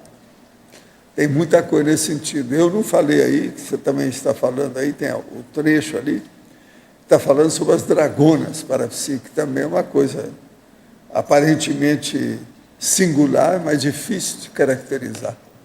Tudo isso são detalhes, entende, sutis, complexos do processo do parapsiquismo. A parapsicologia, Você apreciou bem a coisa de modo geral. Deu uma cosvisão da situação, do jeito que está aqui. Lilian, você chegou a pensar na questão do parapsiquismo? Porque tem gente que consegue, do seu fenômeno parapsiquismo, fazer uma GESCOM, uma produção mental somática, e tem gente que tem parapsiquismo e não consegue nem juntar uma coisa com a outra? Qual é o tributo diferencial aí? Entra as faculdades mentais, né, que a gente está colocando bastante aqui, né? Então, o parapsiquismo por si só, ele não caminha. Ele pode ter aí, a gente vê médiums, centro de umbanda, centro espírita. Então, é fácil isso, gente. Ser médium, ter uma consex vai lá, faz a semipossessão e tudo acontece, né? E a pessoa não tem discernimento para discernir o que aconteceu com ela. Então, isso é muito comum. Então, quando a gente fala de faculdades mentais junto com o parapsiquismo, a gente está atualizando isso. É uma reeducação. É você fazer do seu parapsiquismo, das suas energias, uma otimização. E eu vejo que a GESCOM, a questão mental somática, é o que prevalece. Então, caminham-se junto. Né? Então, não dá mais para ficar naquela condição de bobão com o domínio energético, com o parapsiquismo em si. Que isso não vai para lugar nenhum. Isso é TACOM. Então, às vezes, até ajuda ali, alguns casos específicos, mas para a pessoa em si, não tem mais. Eu vejo que não cabe mais isso. A gente tem que ser mais proativo. Né? Uma outra coisa que talvez fosse bom chamar a atenção, já que o seu quadro está muito grande, assim, expansivo, cosmovisual, é que uma pessoa que usa mais água, ela tem mais predisposição para desenvolver o parapsiquismo. Então, deve-se tomar água. Você já notaram que todo lado que eu vou tem água? Já viram isso? Isso é muito importante. Por quê? Porque o parapsiquismo, ele se assenta a partir do corpo humano. O corpo humano tem, no mínimo, aqueles que acham pouco, tem, no mínimo, 80% tem alguma manifestação hídrica de água. Então, isso tem sua razão de ser. Outra coisa, é a água que limpa, é a água que desintoxica, é a água que faz uma série de condições. Inclusive, eu já expliquei há muitos anos como é que se faz, por exemplo, a energia com a água, na hora do banheiro. Você pode fazer também com o aparelho de ar-condicionado. Tem muita coisa nesse sentido, mas a água eu acho importante. Então, aquela pessoa que não bebe muita água, a primeira coisa, ela deve ser intoxicada. A gente tem que tomar mais água. E outra coisa, aqui em Foz, como a tendência é ser mais quente e tem as 4 estações, é preciso tomar mais água. Então, eu estou dando uma dica para favorecer o processo de desenvolvimento parapsíquico. Agora, professora Lília, poderia aprofundar em parafatologia, página 63, primeira linha, a autossensibilidade do mato?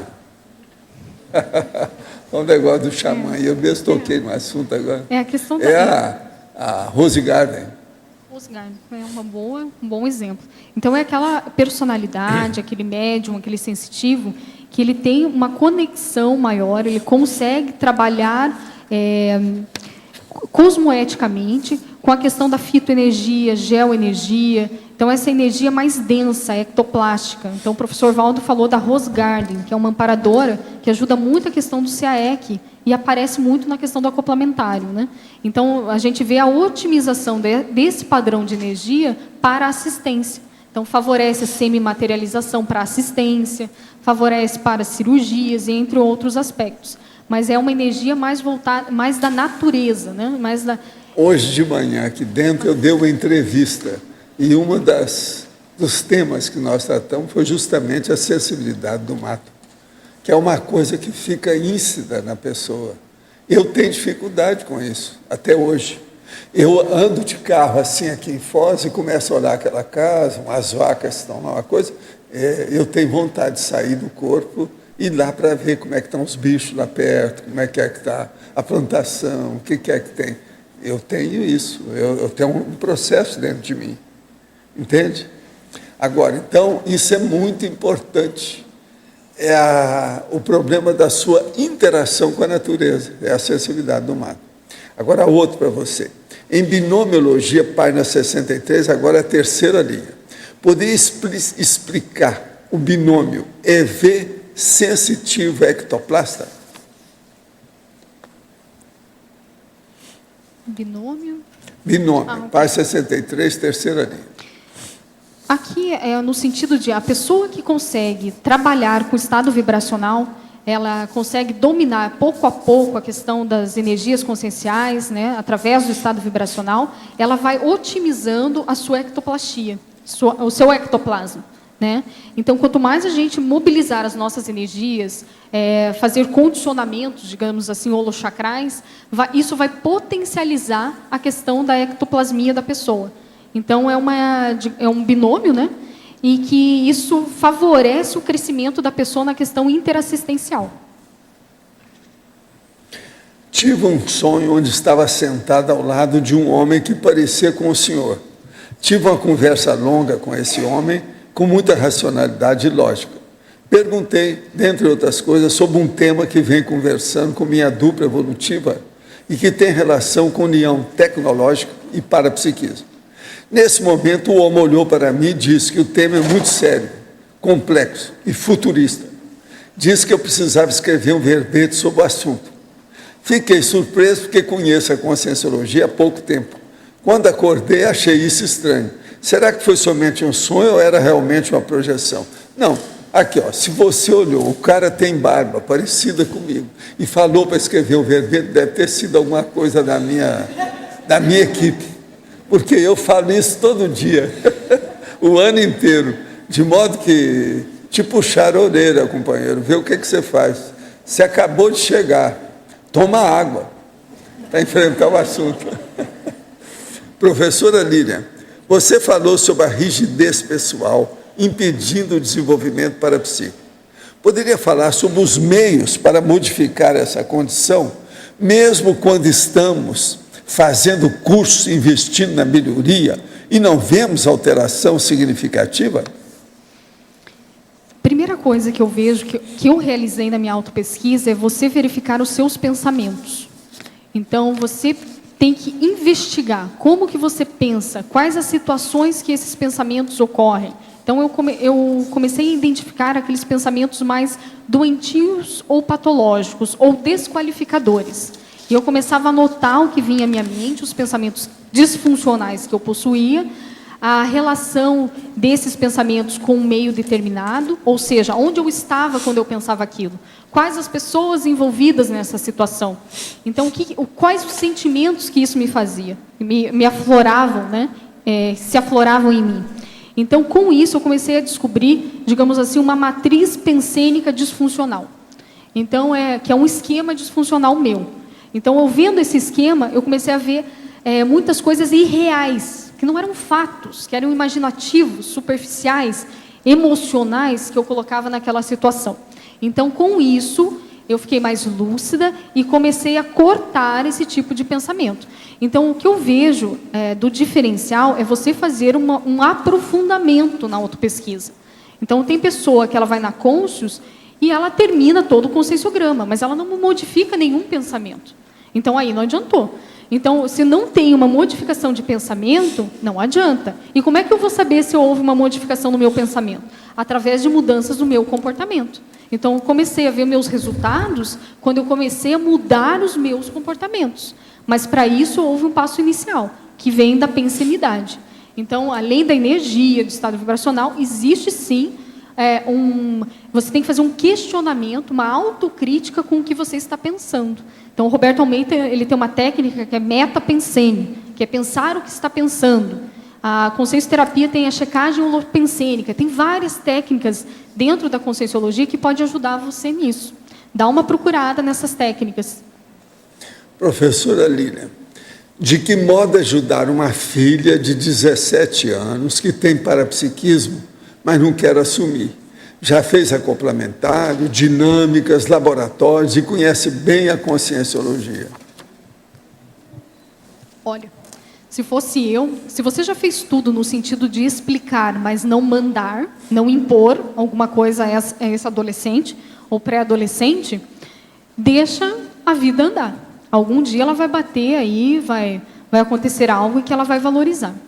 Agora eu vejo assim, o que eu vejo de alguns equívocos na educação é você ser a consciencióloga, você está participando aqui dentro da conscienciologia e tentar impor para o outro que ele também tem parapsiquismo, que ele tem sim energia, que ele pode conseguir isso, e às vezes a gente não olha a maturidade do outro, o nível evolutivo da outra pessoa.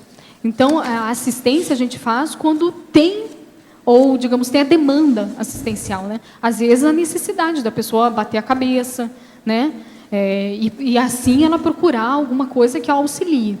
Mas o que eu vejo nos adolescentes é a questão da própria maturidade. E a conversa franca dos pais com esse pré-adolescente, no sentido de colocar suas experiências pessoais, mas não impor a nada. Quanto mais se impor, pior é.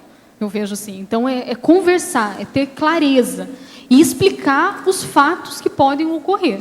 Então, eu vejo assim, eu trabalho com a Diana, ela tem 10 anos, às vezes ela fala assim, não vou fazer ver, ai, que coisa chata. Às vezes, né, ela coloca isso. Eu falei, não, tudo bem, a opção, a escolha é sua.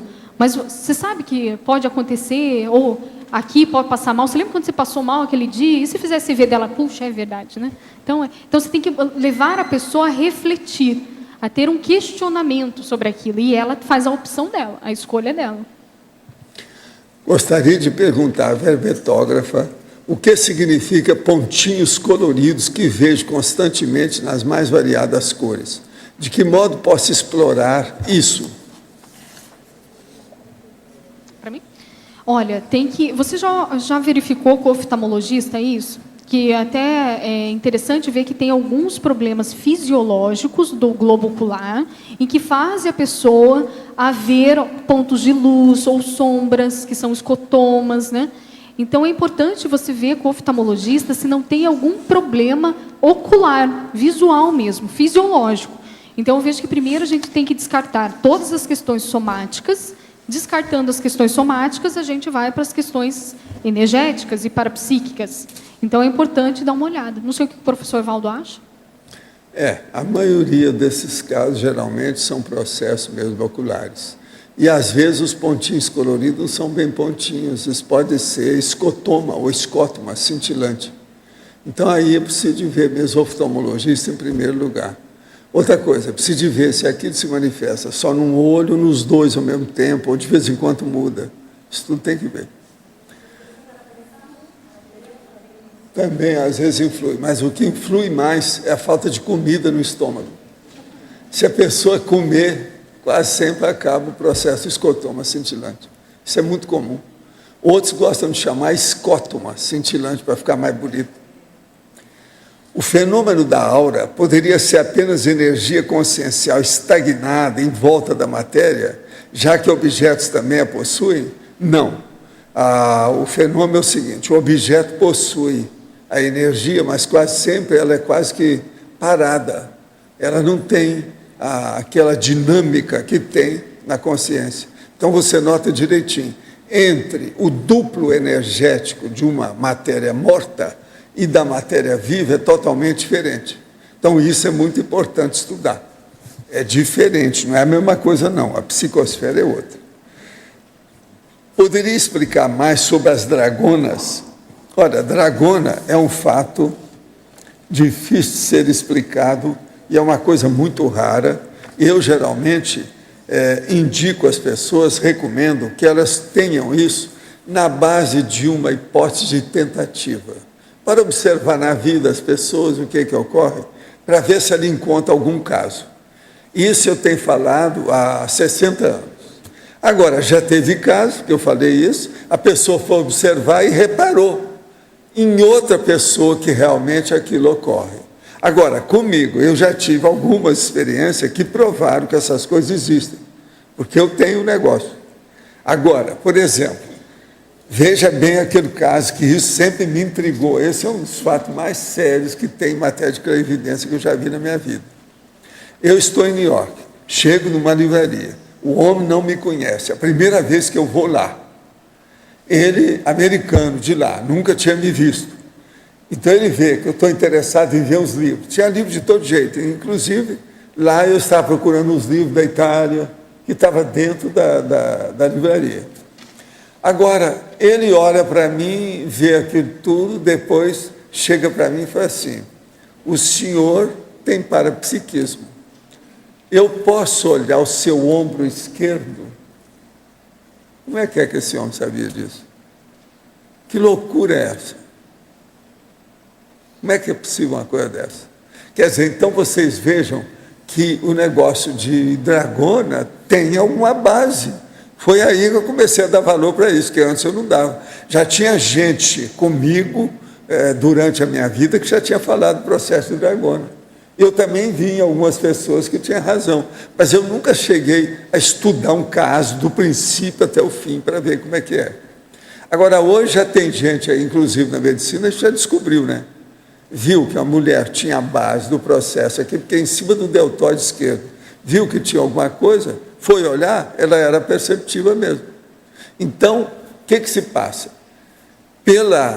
As lendas, as sagas, o folclore que tem em torno disso, dizem que é o seguinte, que isso aí é para fixar a responsabilidade da pessoa no trabalho da assistência parapsíquica aos outros. Agora, eu nasci com isso. A minha dragona, aqui no caso, tem 9 centímetros de marca escura na pele. E outra coisa, ela é pilosa, ela tem pelo. Agora, com o tempo, esses pelos que eram pretos ficaram brancos. Eu comecei a ficar branco. Né? Eu estou embranquecendo, passaram ao vaiade. Então a coisa mudou. Mas eu tenho isso desde pequeno. Na minha família, quem tem essa marca é só eu desse jeito. Agora, é realmente igualzinho a dragona, como se tivesse, que é horizontal, 9 centímetros, como é que é? Às vezes 6,5 centímetros, assim, ó, bem nítido, grande. Como é que fica? Tudo aqui.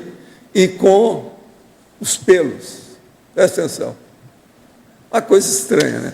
Agora, o que se passa? Tem mais gente desse tipo. Outra coisa, se vocês forem olhar na medicina chinesa, o processo da acupuntura, no deltoide tem alguma relação com o processo de parapsiquismo. Outro lugar que tem é na orelha também, aqui, o pavilhão auricular. Então, é uma coisa para se pensar.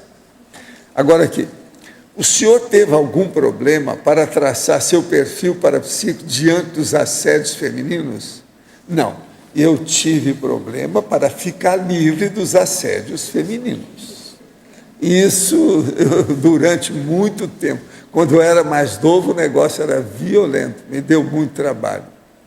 Eu tinha perseguição de moça, que era a miss do local, lindérrima, e queria casar comigo de qualquer maneira, sendo que eu nunca dei bola nenhuma coisa séria para ela. Ela desconfiava que eu ia a um cinema e ficava esperando. A hora que entrava, ela entrava com uma amiga dela e sentava perto de mim para mexer comigo durante a sessão de cinema. Aquilo era um problema. Agora, veja, isso eu estou contando um caso. Eu tive cada caso do Arco da Velha, coisas horríveis, de tudo quanto é jeito. Agora, eu às vezes vi o assédio com a moça, e eu abri o jogo. Não, eu estou vendo aqui o assédio, tinha um senhor assim, começava a descrever. A moça começava a chorar, que ela identificava quem era. Está entendendo? Agora, o cara é que estava incentivando extrafisicamente me criar problema físico aqui com a dona. Agora, vocês sabem, na minha época de rapaz, não tinha essa permissividade que tem aí. Se a gente tivesse algum contato mais sério, era casamento na polícia. O negócio era sério. Hoje, isso está tudo aberto, não tem nada disso. Há uma permissividade e liberalidade social muito grande do ponto de vista sexual. Hoje, eu acho que a mocidade está até com excesso. A situação é difícil. Eu acho que antigamente, com todas aquelas coisas que a gente reclamava, o ambiente era melhor. Hoje está muito promíscuo demais a situação, o ambiente é muito carregado. Antigamente não era bem assim. Ainda tinha algumas raias, alguns limites, algumas fronteiras. Hoje a gente não vê mais nada disso. Há um processo de promiscuidade, com liberalidade social e permissividade sexual, quer dizer, de tudo quanto é jeito. O que a gente nota por aí, por isso que é que a pedofilia aumentou mais. O povo acha que a pedofilia aumentou porque agora que está sendo notificado, mas não é não. Ela aumentou mesmo, porque eu estava no interior e via os casos de pedofilia como é que eram. Eles não eram realmente muito notificados, não, era difícil de ver. Mas hoje isso existe em maior número, em várias áreas, de todo jeito. Olha o que aconteceu, por exemplo, lá em Lisboa, com aquele povo com o processo da pedofilia. Eu estava lá na ocasião que estourou o negócio público, grandão, da associação que eles tinham de pedofilia, um negócio de doido, uma loucura. Isso não havia. Há 60 anos não havia essas coisas, não. O negócio é de agora. E assim tem uma série de condições. Com esse processo de tóxico que aumentou demais, isso ainda piorou mais. Então, hoje eu vejo com muita dificuldade conviver com essa situação, principalmente se a pessoa tem muita energia e parapsiquismo. O meu caso, eu chamava atenção, não era por causa dos meus belos olhos, ou por causa da minha performance. O negócio é energia. Você ia, chama atenção. A energia é o negócio que é o borogodó. Cuidado se você tem muita energia consciencial. Você tem o borogodó. Então tem que saber conviver com o borogodó. Esse negócio é terrível. Tem que pensar por aí. Olha bem. É assim que a gente estuda o processo. Agora, tanto o homem quanto a mulher. Agora, eu acho que quem sofre mais assédio com esse processo todo é mulher. Agora, homem sofre. Ainda mais eu, na minha ocasião, que falava claramente que não desejaria casar, que não queria nada. Então, aquilo era um problema. Vocês nem calculam o tanto de almoço e jantar que eu recebia das senhoras, tudo de alto nível, cada filha. Eu não vou falar os nomes da filha, mas cada nome até bonito, as meninas todas, cada uma fora de série. Agora, eu vejo de lá para cá, que eu andei estudando cosmetria, o processo de estilística, problema de Hollywood, processo de sociabilidade, essa coisa toda. A gente nota, por exemplo, de 1950 para cá, que são 70 anos, em 1950, eu já tinha 18 anos, já sabia bem o que era homem, mulher, jovem bonita, jovem feia, estilo, qual o meu tipo, o que é que eu gosto, a outra o que é que gosta. O que eu vejo é o seguinte, as gerações estão muito mais bonitas agora. O processo da medicina aperfeiçoou o ser humano. O que tem de gente bonita não está no gibi. E eu estou falando mulher e homem. Hoje é impressionante.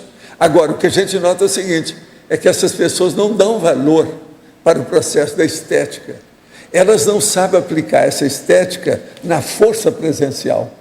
Vocês estão entendendo? Então, isso precisar de estudar mais parapsiquismo e energia consciencial para a gente expor isso aí melhor.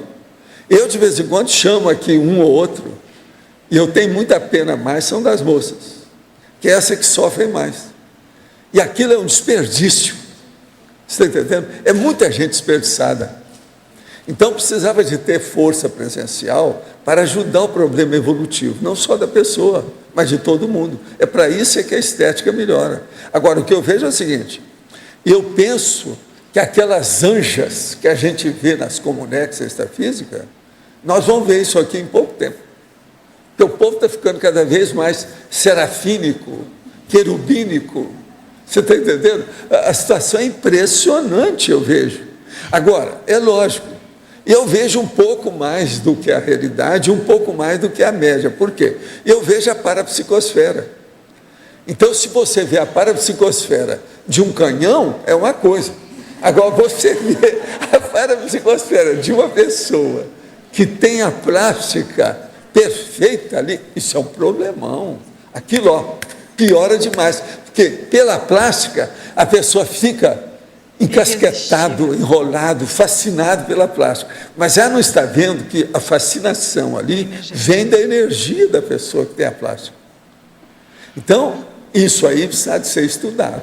Agora, ó, não são só as pessoas bonitas que precisam saber disso, não. As feias e os canhões também. Por quê? É aquele homem, entende? Todo alterado, que às vezes ele entra nessa sensibilidade e fica doido com aquele problema. Que o negócio é impressionante.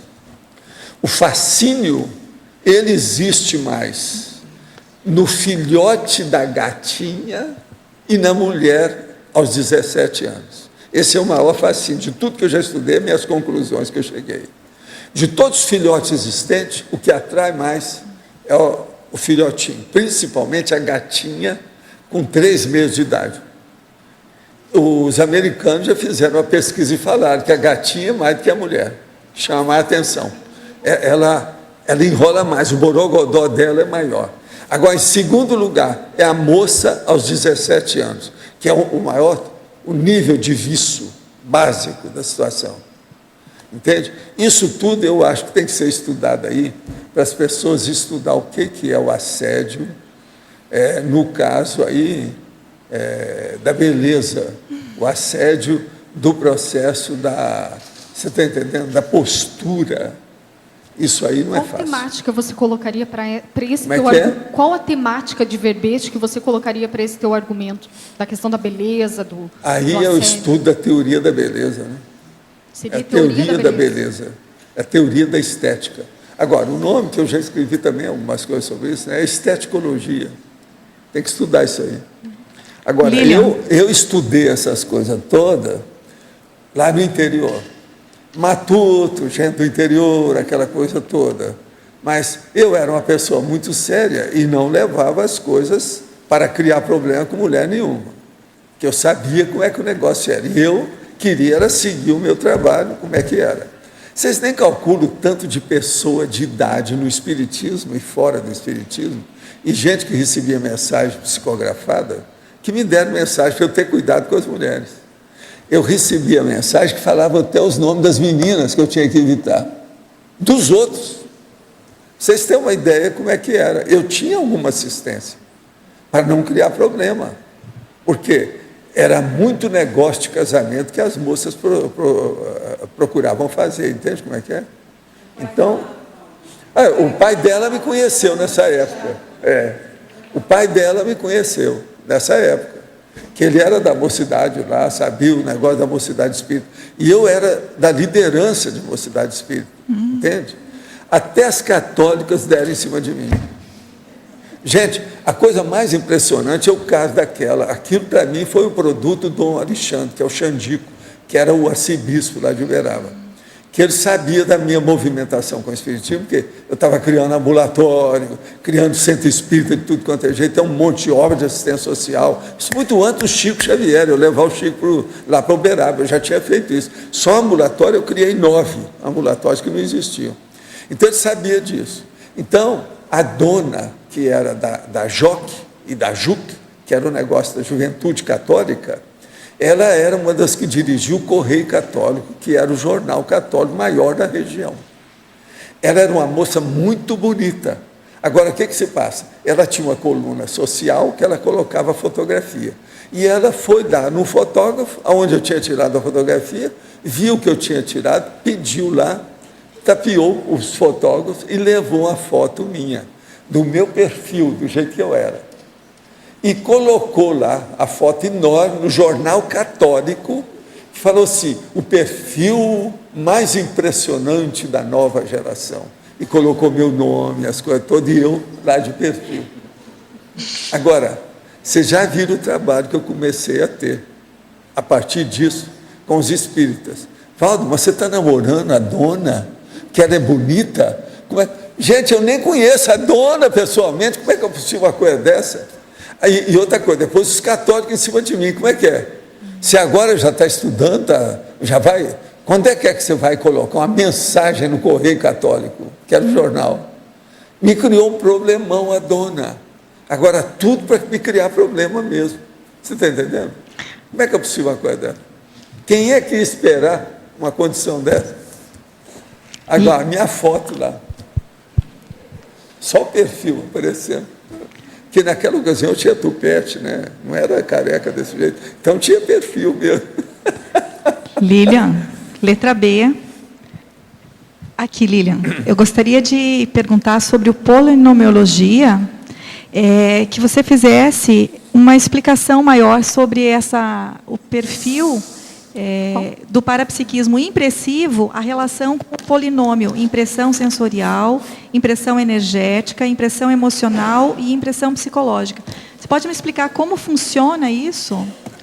A impressão aqui, ela está condizente com a questão da percepção, né? Então, se um fato chega até você, estou falando de fato intrafísico, real, chega até você, a pessoa ela tem primeiro uma impressão sensorial, que é dos órgãos, dos sentidos do próprio corpo humano, a questão energética, a leitura energética que ela abstrai daquela informação, daquela situação, a emocional, que tem uma carga emocional, ou seja, todas as situações que ocorrem conosco têm sim uma emoção que você sentiu, ou que você sente, tá? Então, aqui eu estou colocando isso. E a impressão psicológica, que é a questão cognitiva. O que você pensa a respeito daquilo? O que você intenciona a respeito daquilo? Com a questão do perfil parapsíquico, então a gente pode colocar assim. Para você identificar o seu perfil, você vai ter que anotar as suas vivências parapsíquicas, ok? Essas vivências parapsíquicas, ela tem uma conotação, uma impressão sua que vai mobilizar os seus órgãos de sentido, a sua questão energética, a sua questão também emocional sobre aquilo e também psicológica. Então, andam tudo junto. Por isso que tem que ter a questão da criticidade. Se alguma delas está contrabalanceada ou a mais ou hipervalorizada, na interpretação como um todo daquele fato ou parafato, vai causar prejuízo, não vai ficar tão na realidade. Tá? Quais seriam as características do parapsiquismo impressivo? As características? Isso. O parapsiquismo impressivo é aquela pessoa que ela tem vem ideias para ela.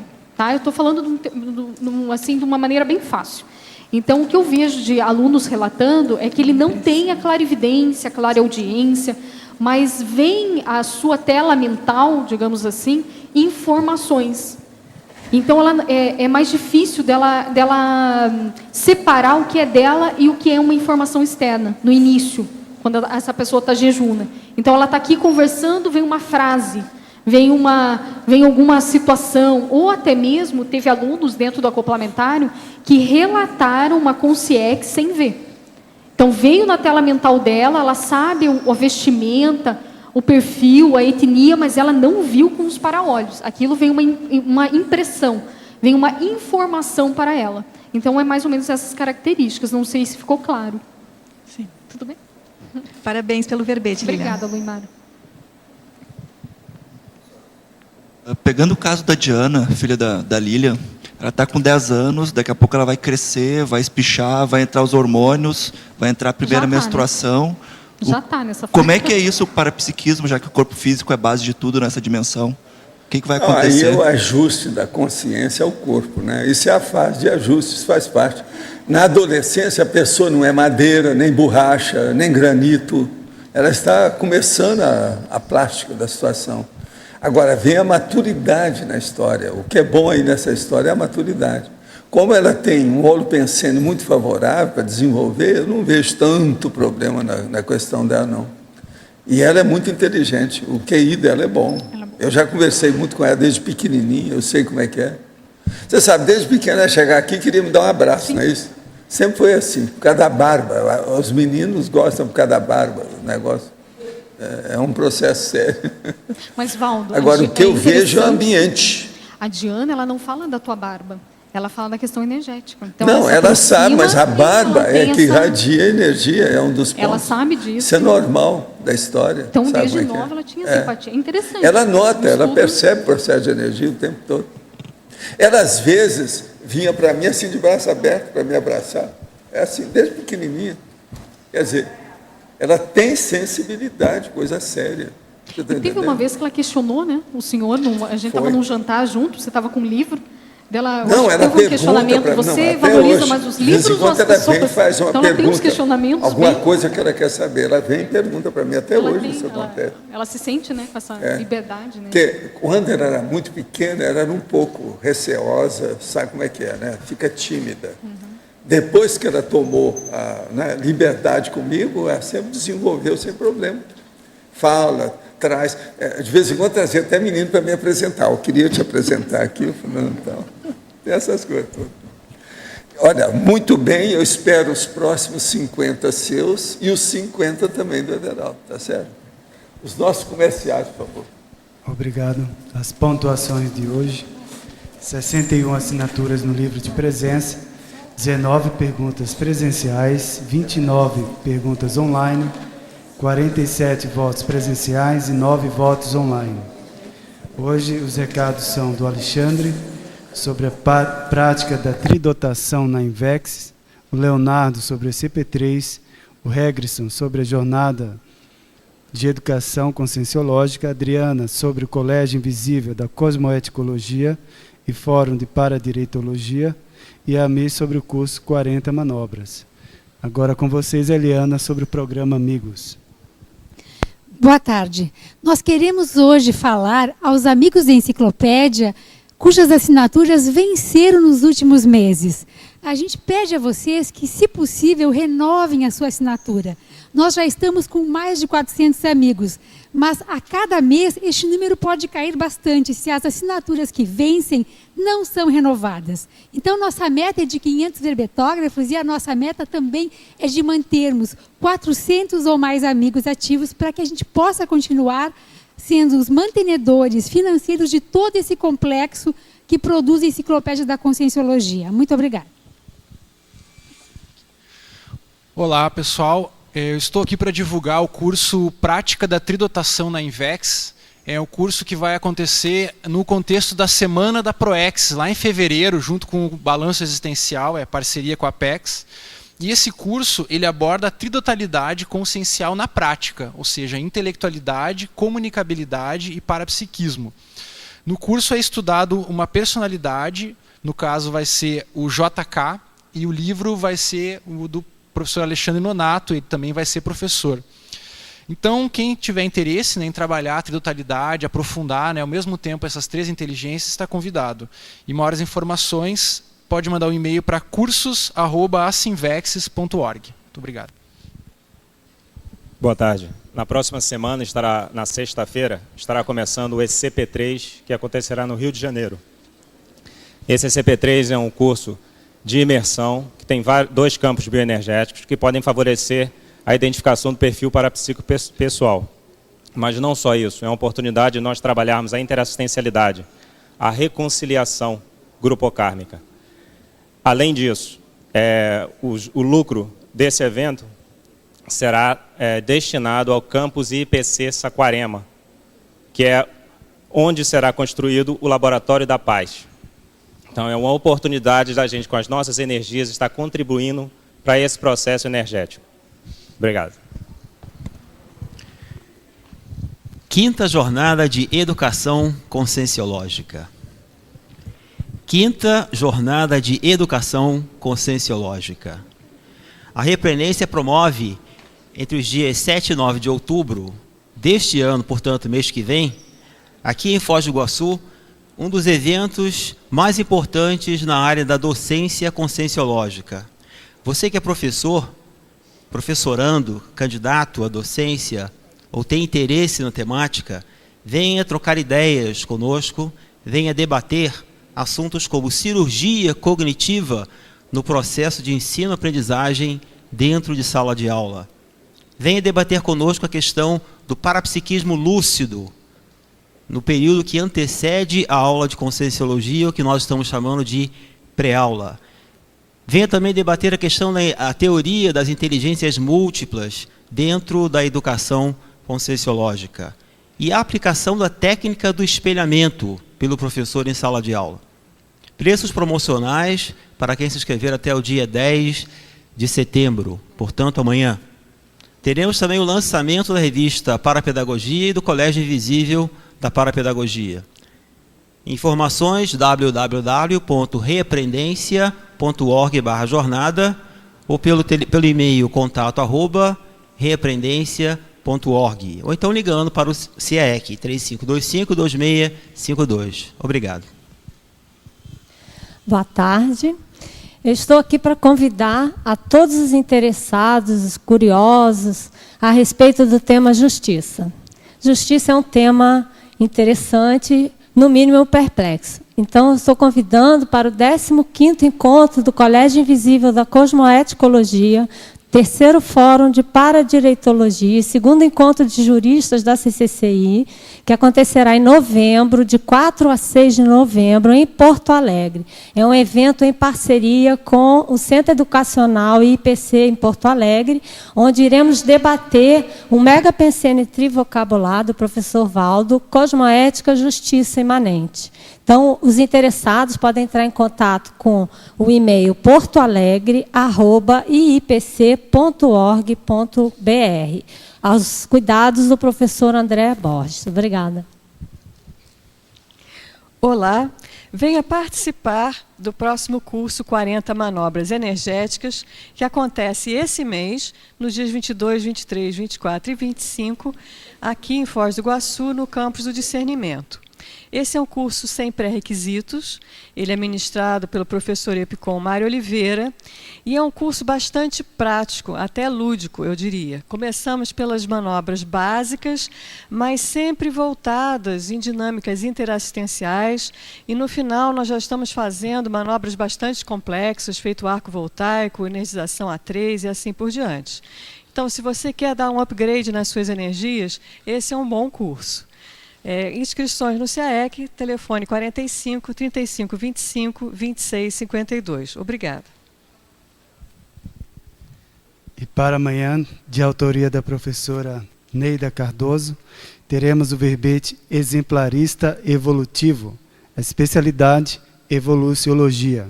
Obrigado pela presença de todos e até amanhã.